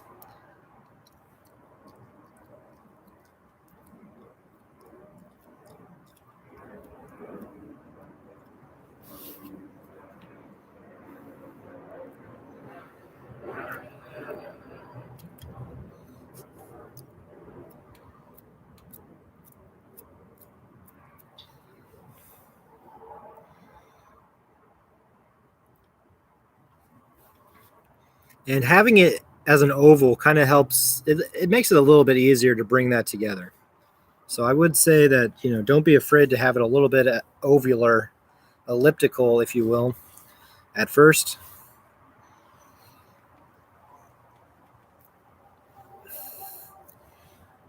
And just kind of notice how I handle it when I pick it up and flip it over like that. That's how I hold it. I don't pick it up like that. I'm always like this. Just very carefully. But once that's stuck together, you can go ahead and pop back into a more tube kind of shape, and you'll kind of see how it gets. See how like the seam area kind of wants to not be nice, and that's kind of why you started it as an elliptical kind of shape, because that seam just kind of doesn't like to lay flat when it's in a tube shape. But basically I pop it out, make it a little bit more tube shaped.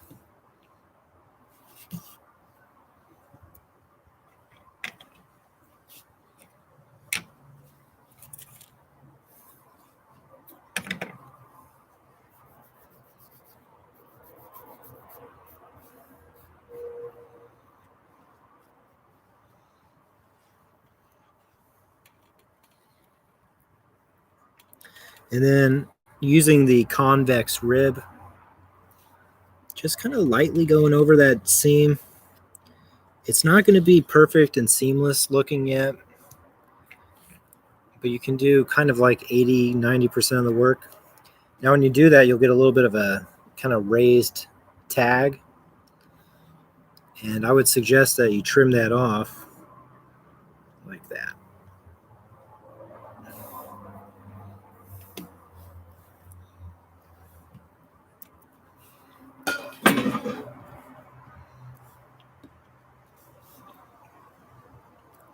Flip it over and do the same kind of treatment.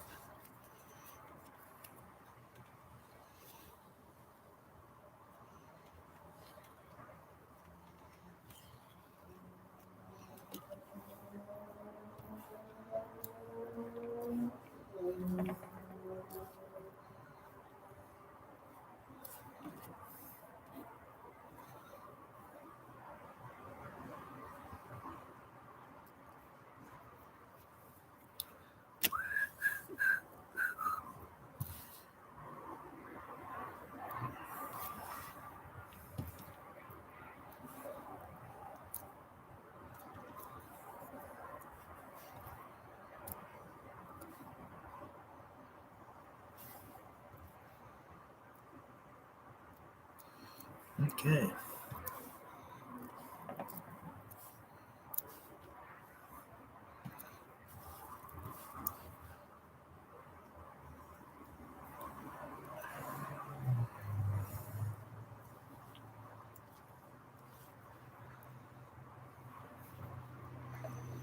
So you'll have something like this. It doesn't have to be necessarily perfect, but it'll be looking pretty good. Your seam should look about like that on the outside. Once again, not necessarily perfect, but pretty close.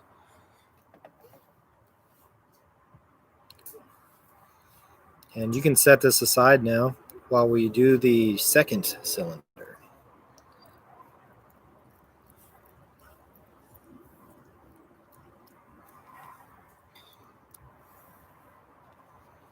So the second cylinder, carefully pick up your piece, flip it over,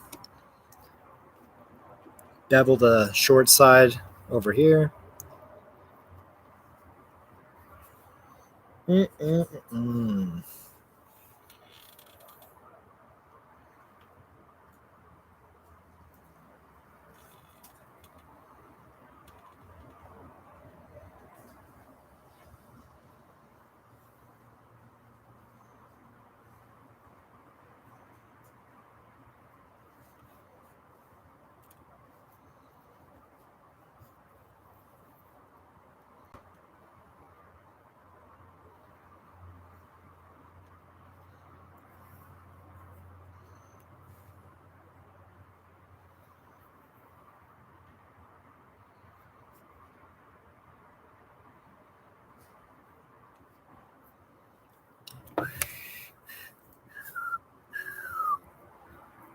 Bevel, score the bevel.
So it's all about that bevel.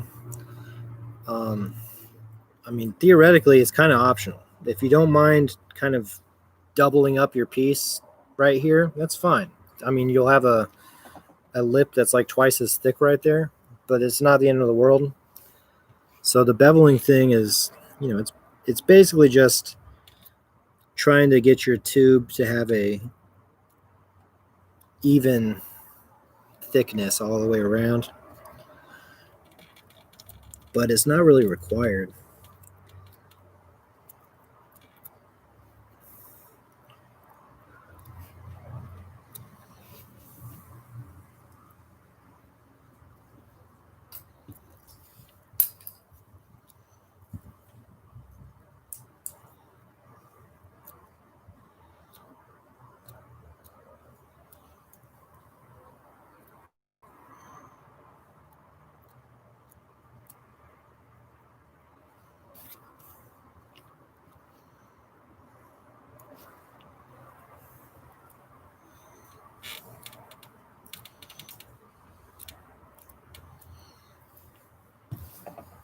All right.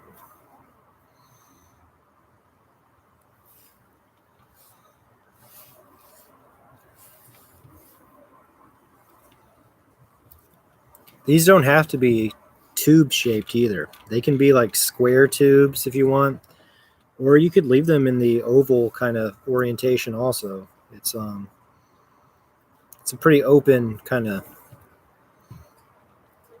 technique like that.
Okay, we got our two cylinders formed and pretty well stuck together.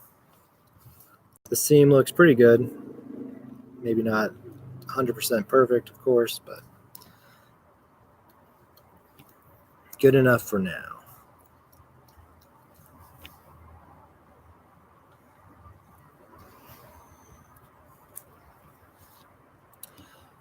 Let's see if these fit on our slab. Damn. Nope. That's okay. We can roll out another slab real quick.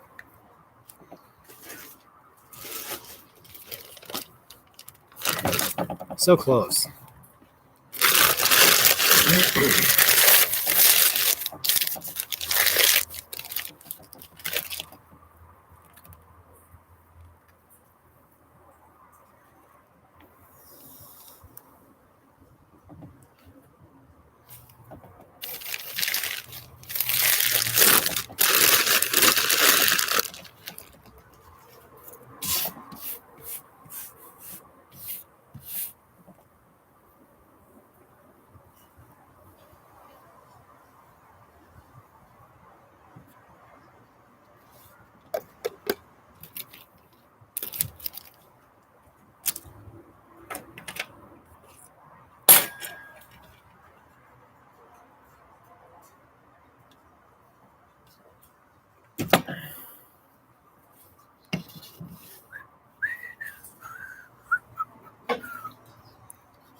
Okay, so these bases for our tubes, we want them to be 1/4 of an inch also. So we're just going to roll out another 1/4 of an inch slab here.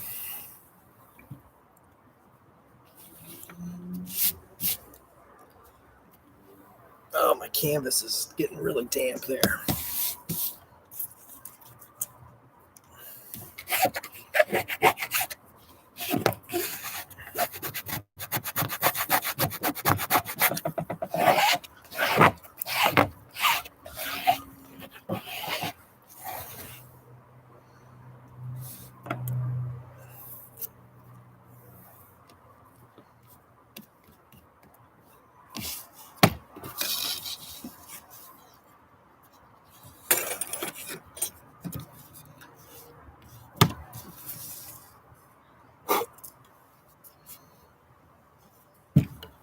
I'm just shifting my slab around to see if I can get on a drier piece of canvas here.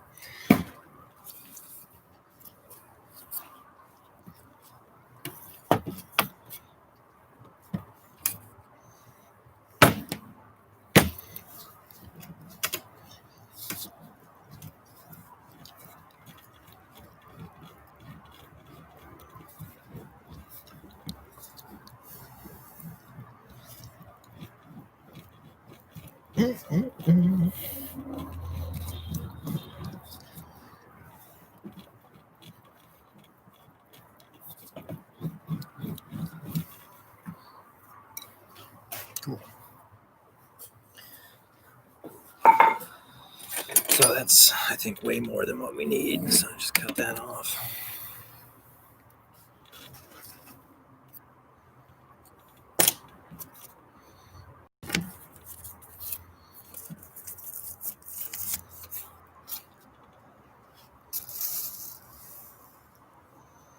Okay.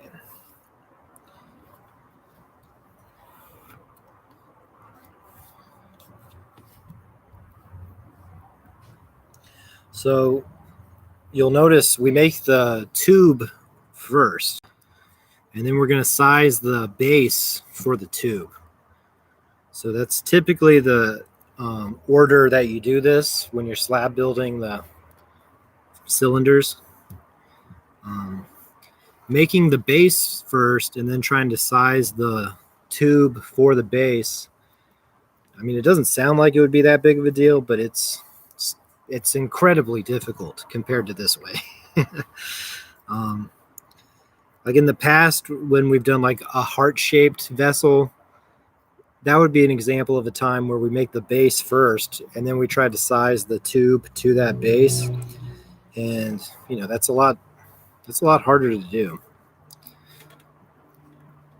So you do it this way. You make the wall first, you let it get nice looking, and then you make the base. So you get this the shape you like, whether it's a circle or a square, whatever.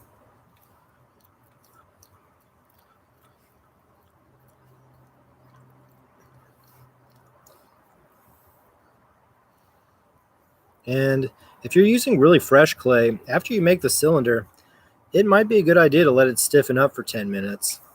That way it's just a little bit easier to pick up, and maybe it doesn't collapse under your hands.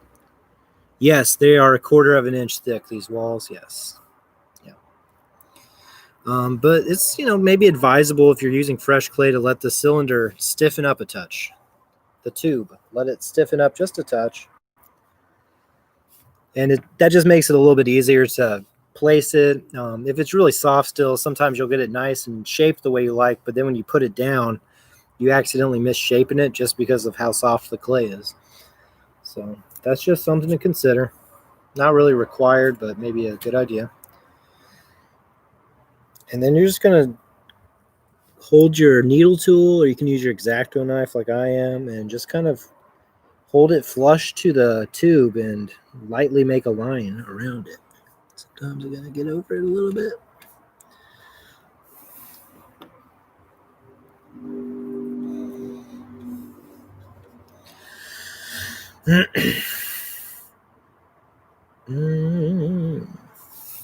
All right. And you're going to cut this out.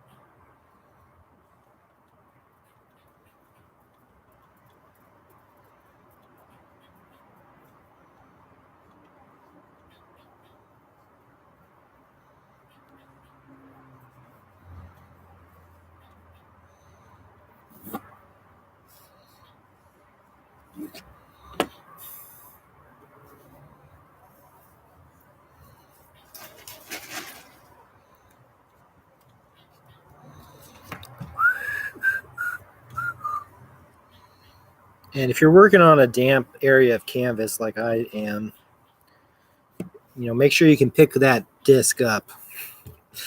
If you attach this and try to pull it up and the disc stays there, that's going to be a pain. Okay, so now you're going to score the 1/4 of an inch ring within the edge of the disc. Like a 1/4 of an inch, 3/8 of an inch, whatever. Something like that. Score it nice and good. I'm using my X-Acto knife for this. The fork, it's probably all right for this, but this clay is kind of soft. I'm worried that if I fork that, it's gonna alter the shape of the disc too much.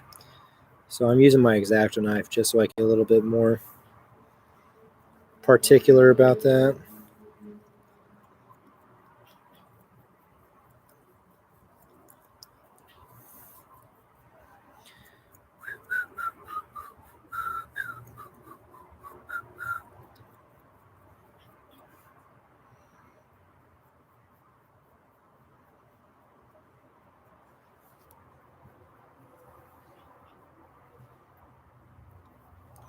And score this bottom lip here, also really good.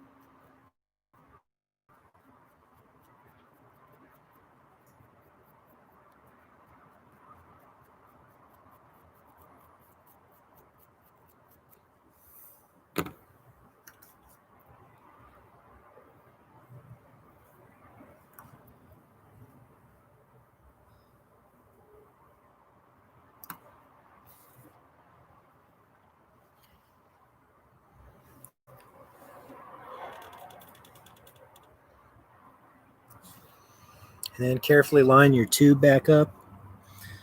And if you cut it out fairly well and traced it fairly well, it should be pretty much flush with the walls. Flush just means like even, like it goes seamlessly straight up and down. And it looks like I'm pretty close here. That's all right. Doesn't have to be perfect. It's much easier to remove a little bit than it is to try to add, just like, pretty much every other situation with clay.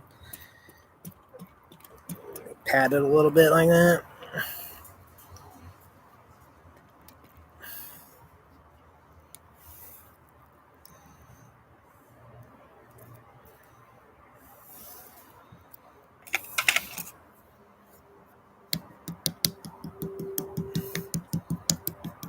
And you can pat this a little.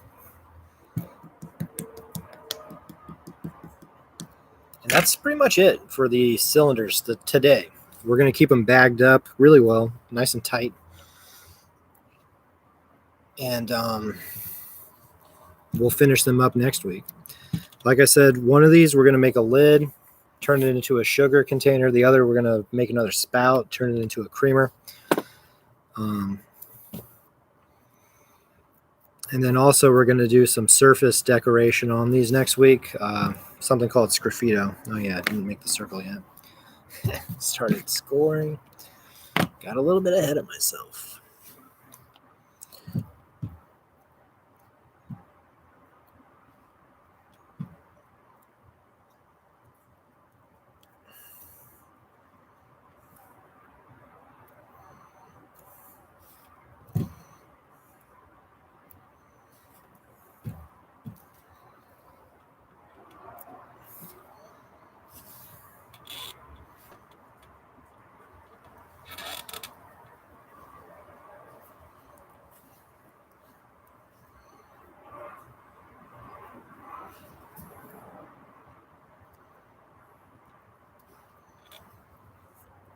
Hold on. I'm being extra obsessive about this one for some reason.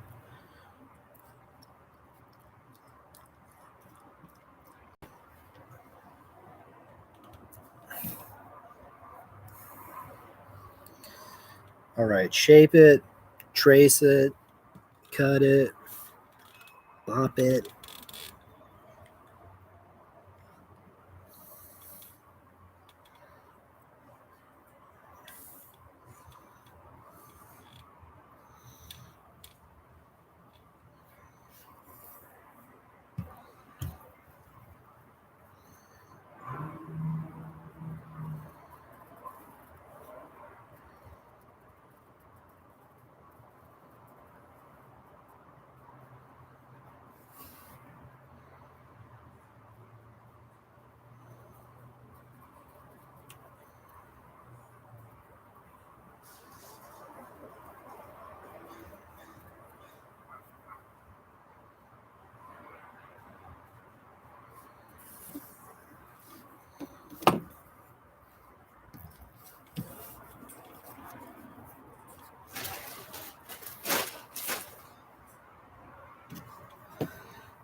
Cool.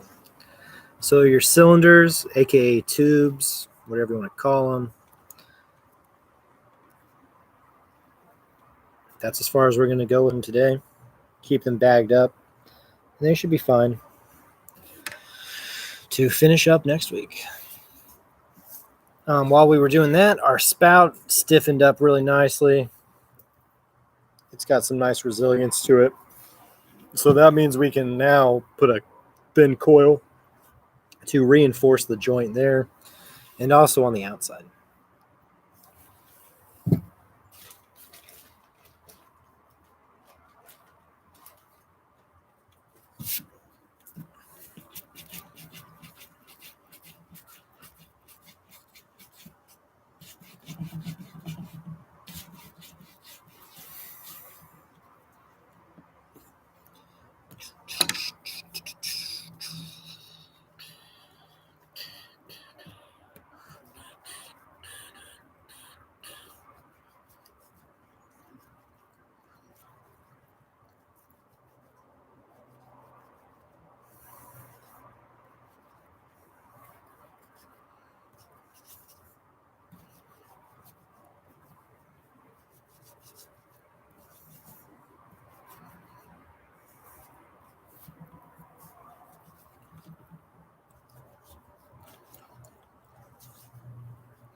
It's a real thin coil here. And the seam line, go ahead and do the Frankenstein stitch thing. I did a little bit of that when it was soft, so there's some of that already down there, but I'm going to make sure I do just a touch more. And then also onto the lip. So this lip edge, also do the Frankenstein stitch on that too, because we're going to reinforce the whole kind of seam.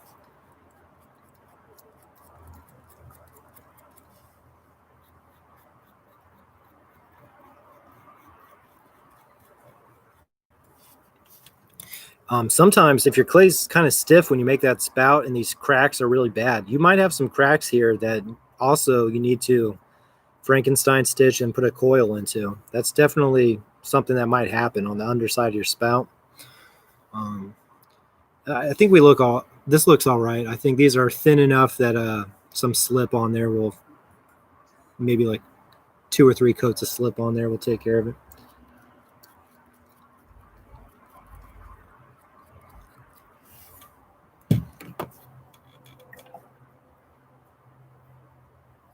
Okay, so I'm going to put a good amount of slip onto this coil. If I can pick it up, also that would help. There we go.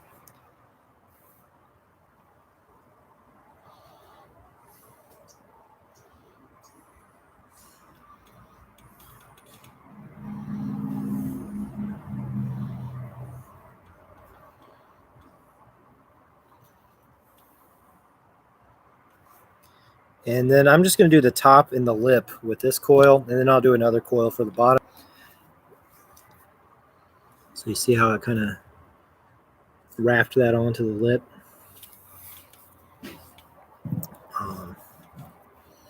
So from the middle, like so many times before, work from that middle outwards. So from the middle, kind of pressing that coil in.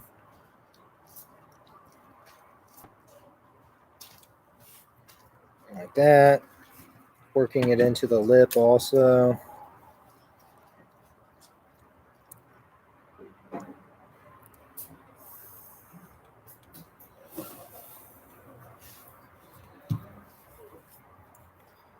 Cutting off any excess.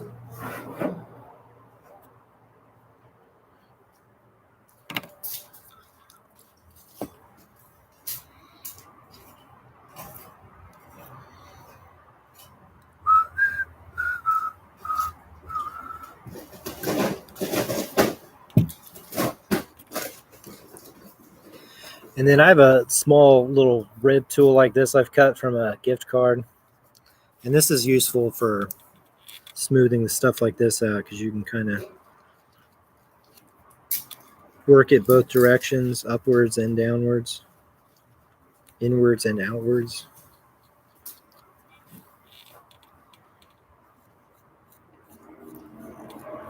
But also your finger is really good for this, whatever.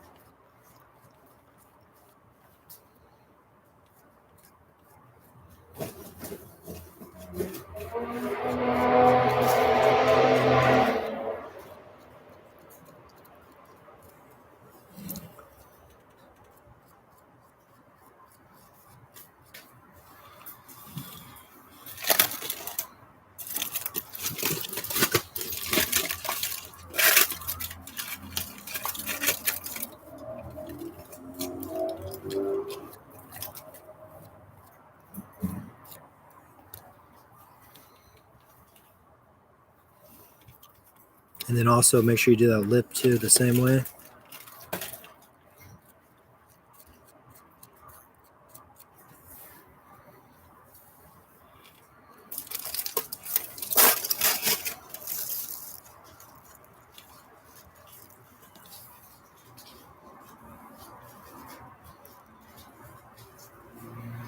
Cool.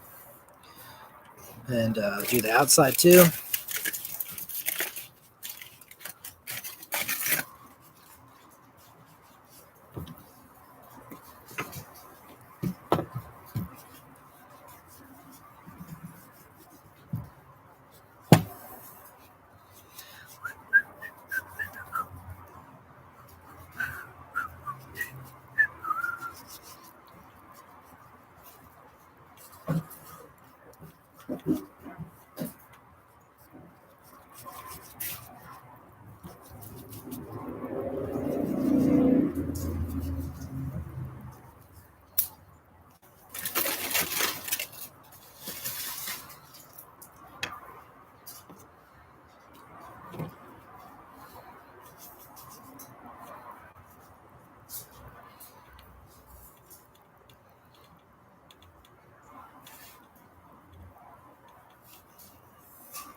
So the same deal there. You're gonna cut off your excess. You don't need to go onto the lip with this one since you already did that. Although if you did not do the coil, the lip with your inner coil, you could do that with the exterior one. That would be fine. But since I already did that, I don't have to. I gotta just do the outside here, the exterior. And then from the middle towards the edge, just kind of press it in, work that into the surface.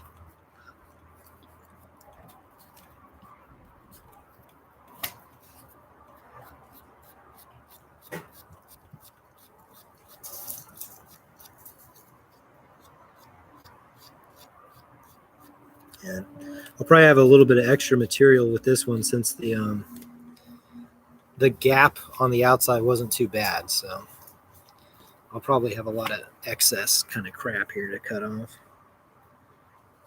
because of that. And that's all right.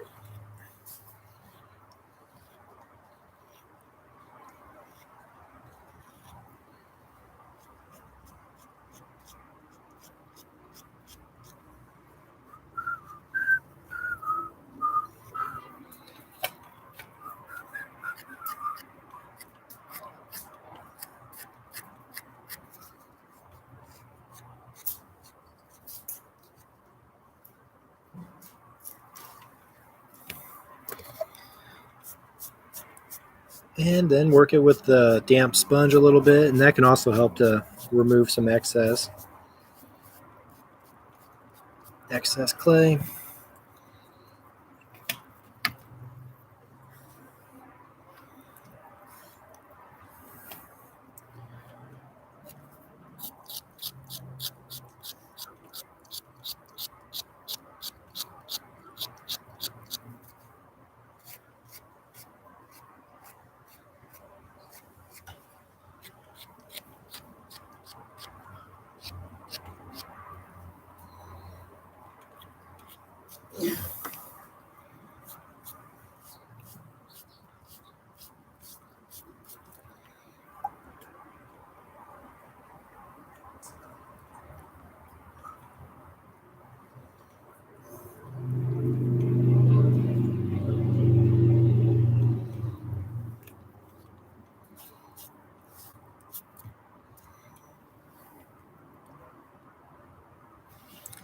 There's a little bit of stuff, a little bit of excess clay stuff over here.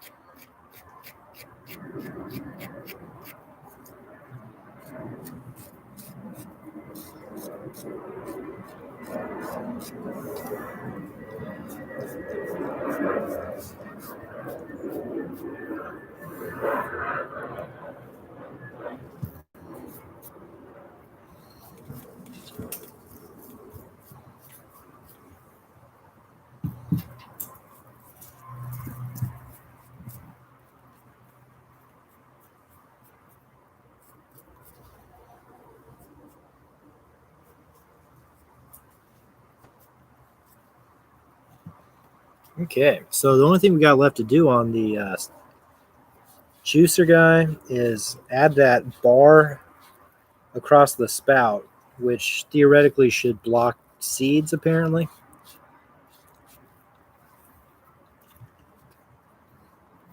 So before you do that, you want to make sure that this area is about clean as it can be, because once that's on there, you're not going to be able to get under it. There's only like 1/8 of an inch of clearance under that, so it's not like you're not going to be able to get under that. So you want to make sure this is nice and clean looking.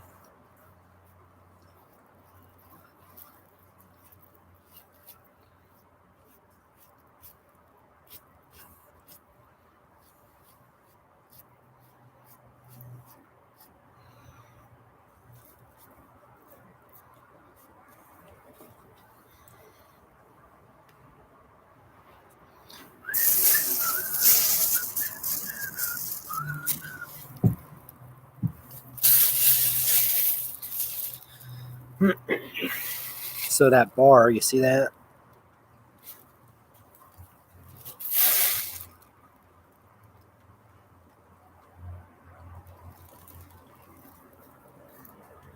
Kind of optional.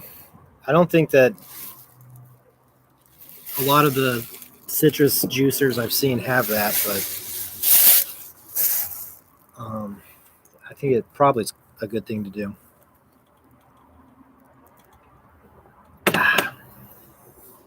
And basically, all we need is a coil of clay, and we're going to press that into that kind of bar-looking thing shape.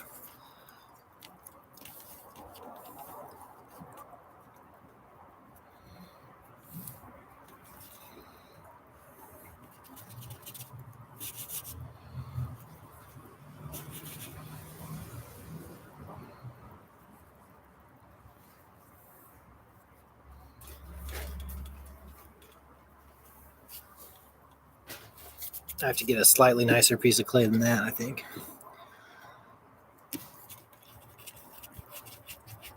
Okay. So I'm just going to start with a plug of clay here.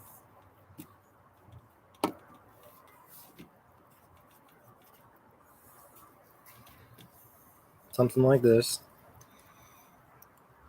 Quarter of an inch around a little coil guy. And then you're going to just kind of eyeball and place it. Get an idea of where you think it's going to have to go. Probably about like that, it looks like. Make sure you have enough length and stuff like that, pretty much. I think we'll be all right. It looks like it's going to go down there. And I just flatten it with my stick like this. Don't go too thin. You want to stay probably in the 1/8 of an inch neighborhood.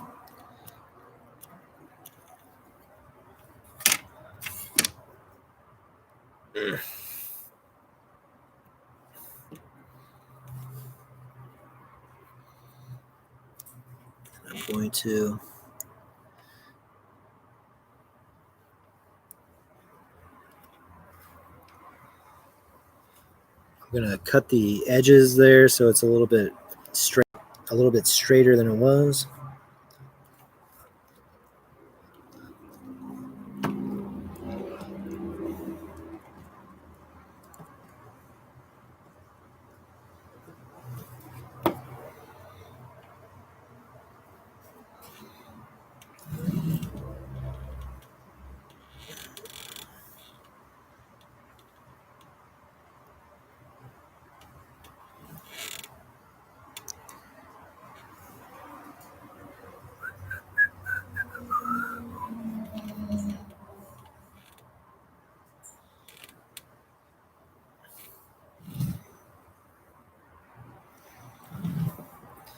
And I'm going to cut the edges off this to make it like trapezoidal, I guess.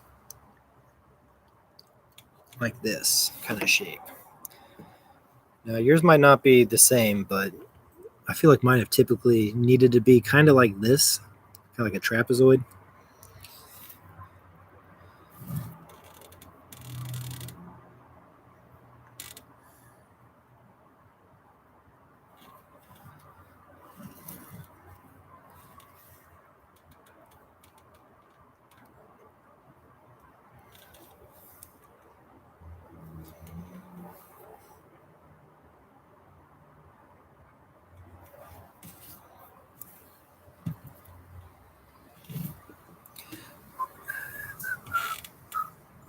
Just trimming it a little bit to make it slightly more even.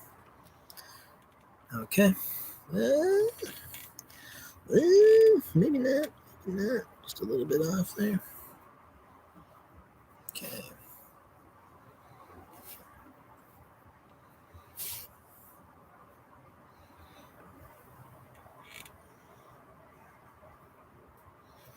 Okay, now I think this is somewhat optional just because of how small this shape is. It's barely even possible.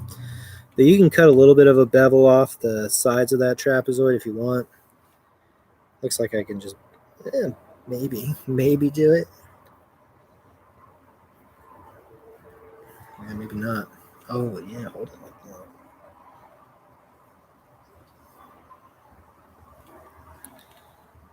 Yeah, there we go.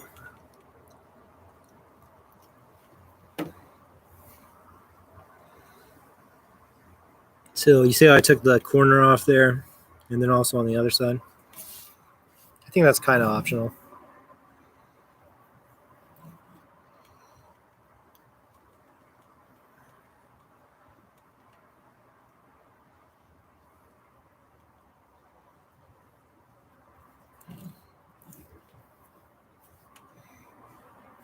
So then you're going to dry fit this, just kind of, lightly get it stuck there so you can kind of look at it, see that it's got about the height that you think you want. And then you're going to make a light line where it's sitting.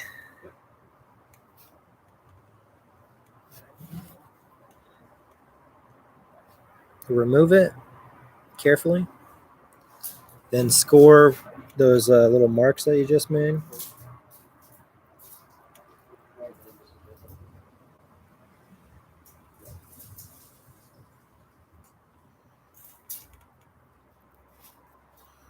And then your trapezoid bar thing, you're going to score the sides of those that you beveled. Definitely, you got to use your X-Acto knife or your needle tool to bevel or to score these. They're so small. The fork just can't really score that sort of stuff.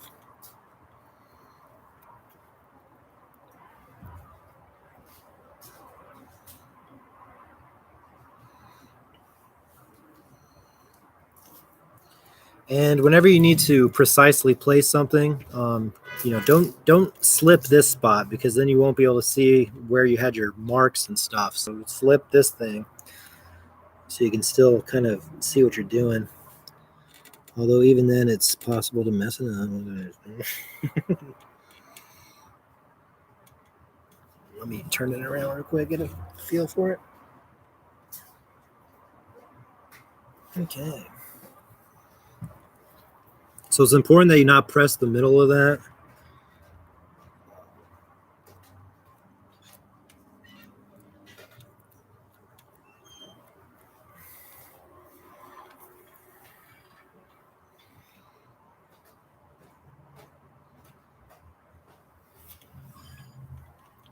But the edges, you can work those. And, if you feel like you don't like maybe there's a gap or something on those edges, you can, once this stiffens a little bit, you can put a tiny little coil there if it looks like it'll need it. If you have a spodger or like a flat plastic fork end, you can maybe smooth it a little bit with that. Maybe not. Shit.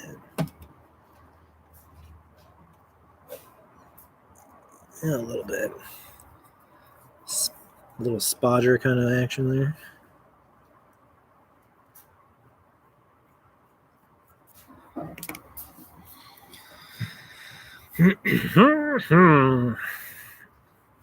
Well,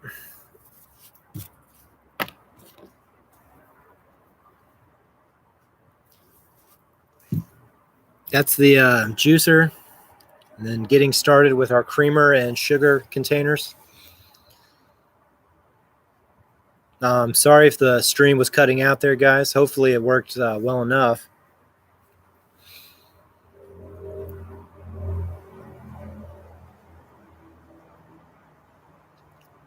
If you have any questions or requests, send me an email. Otherwise, I think I'm going to close the live stream now. I'm not seeing anything in chat, so oh, there we go. Very good. Thanks, guys. Have a good weekend. Don't be a stranger.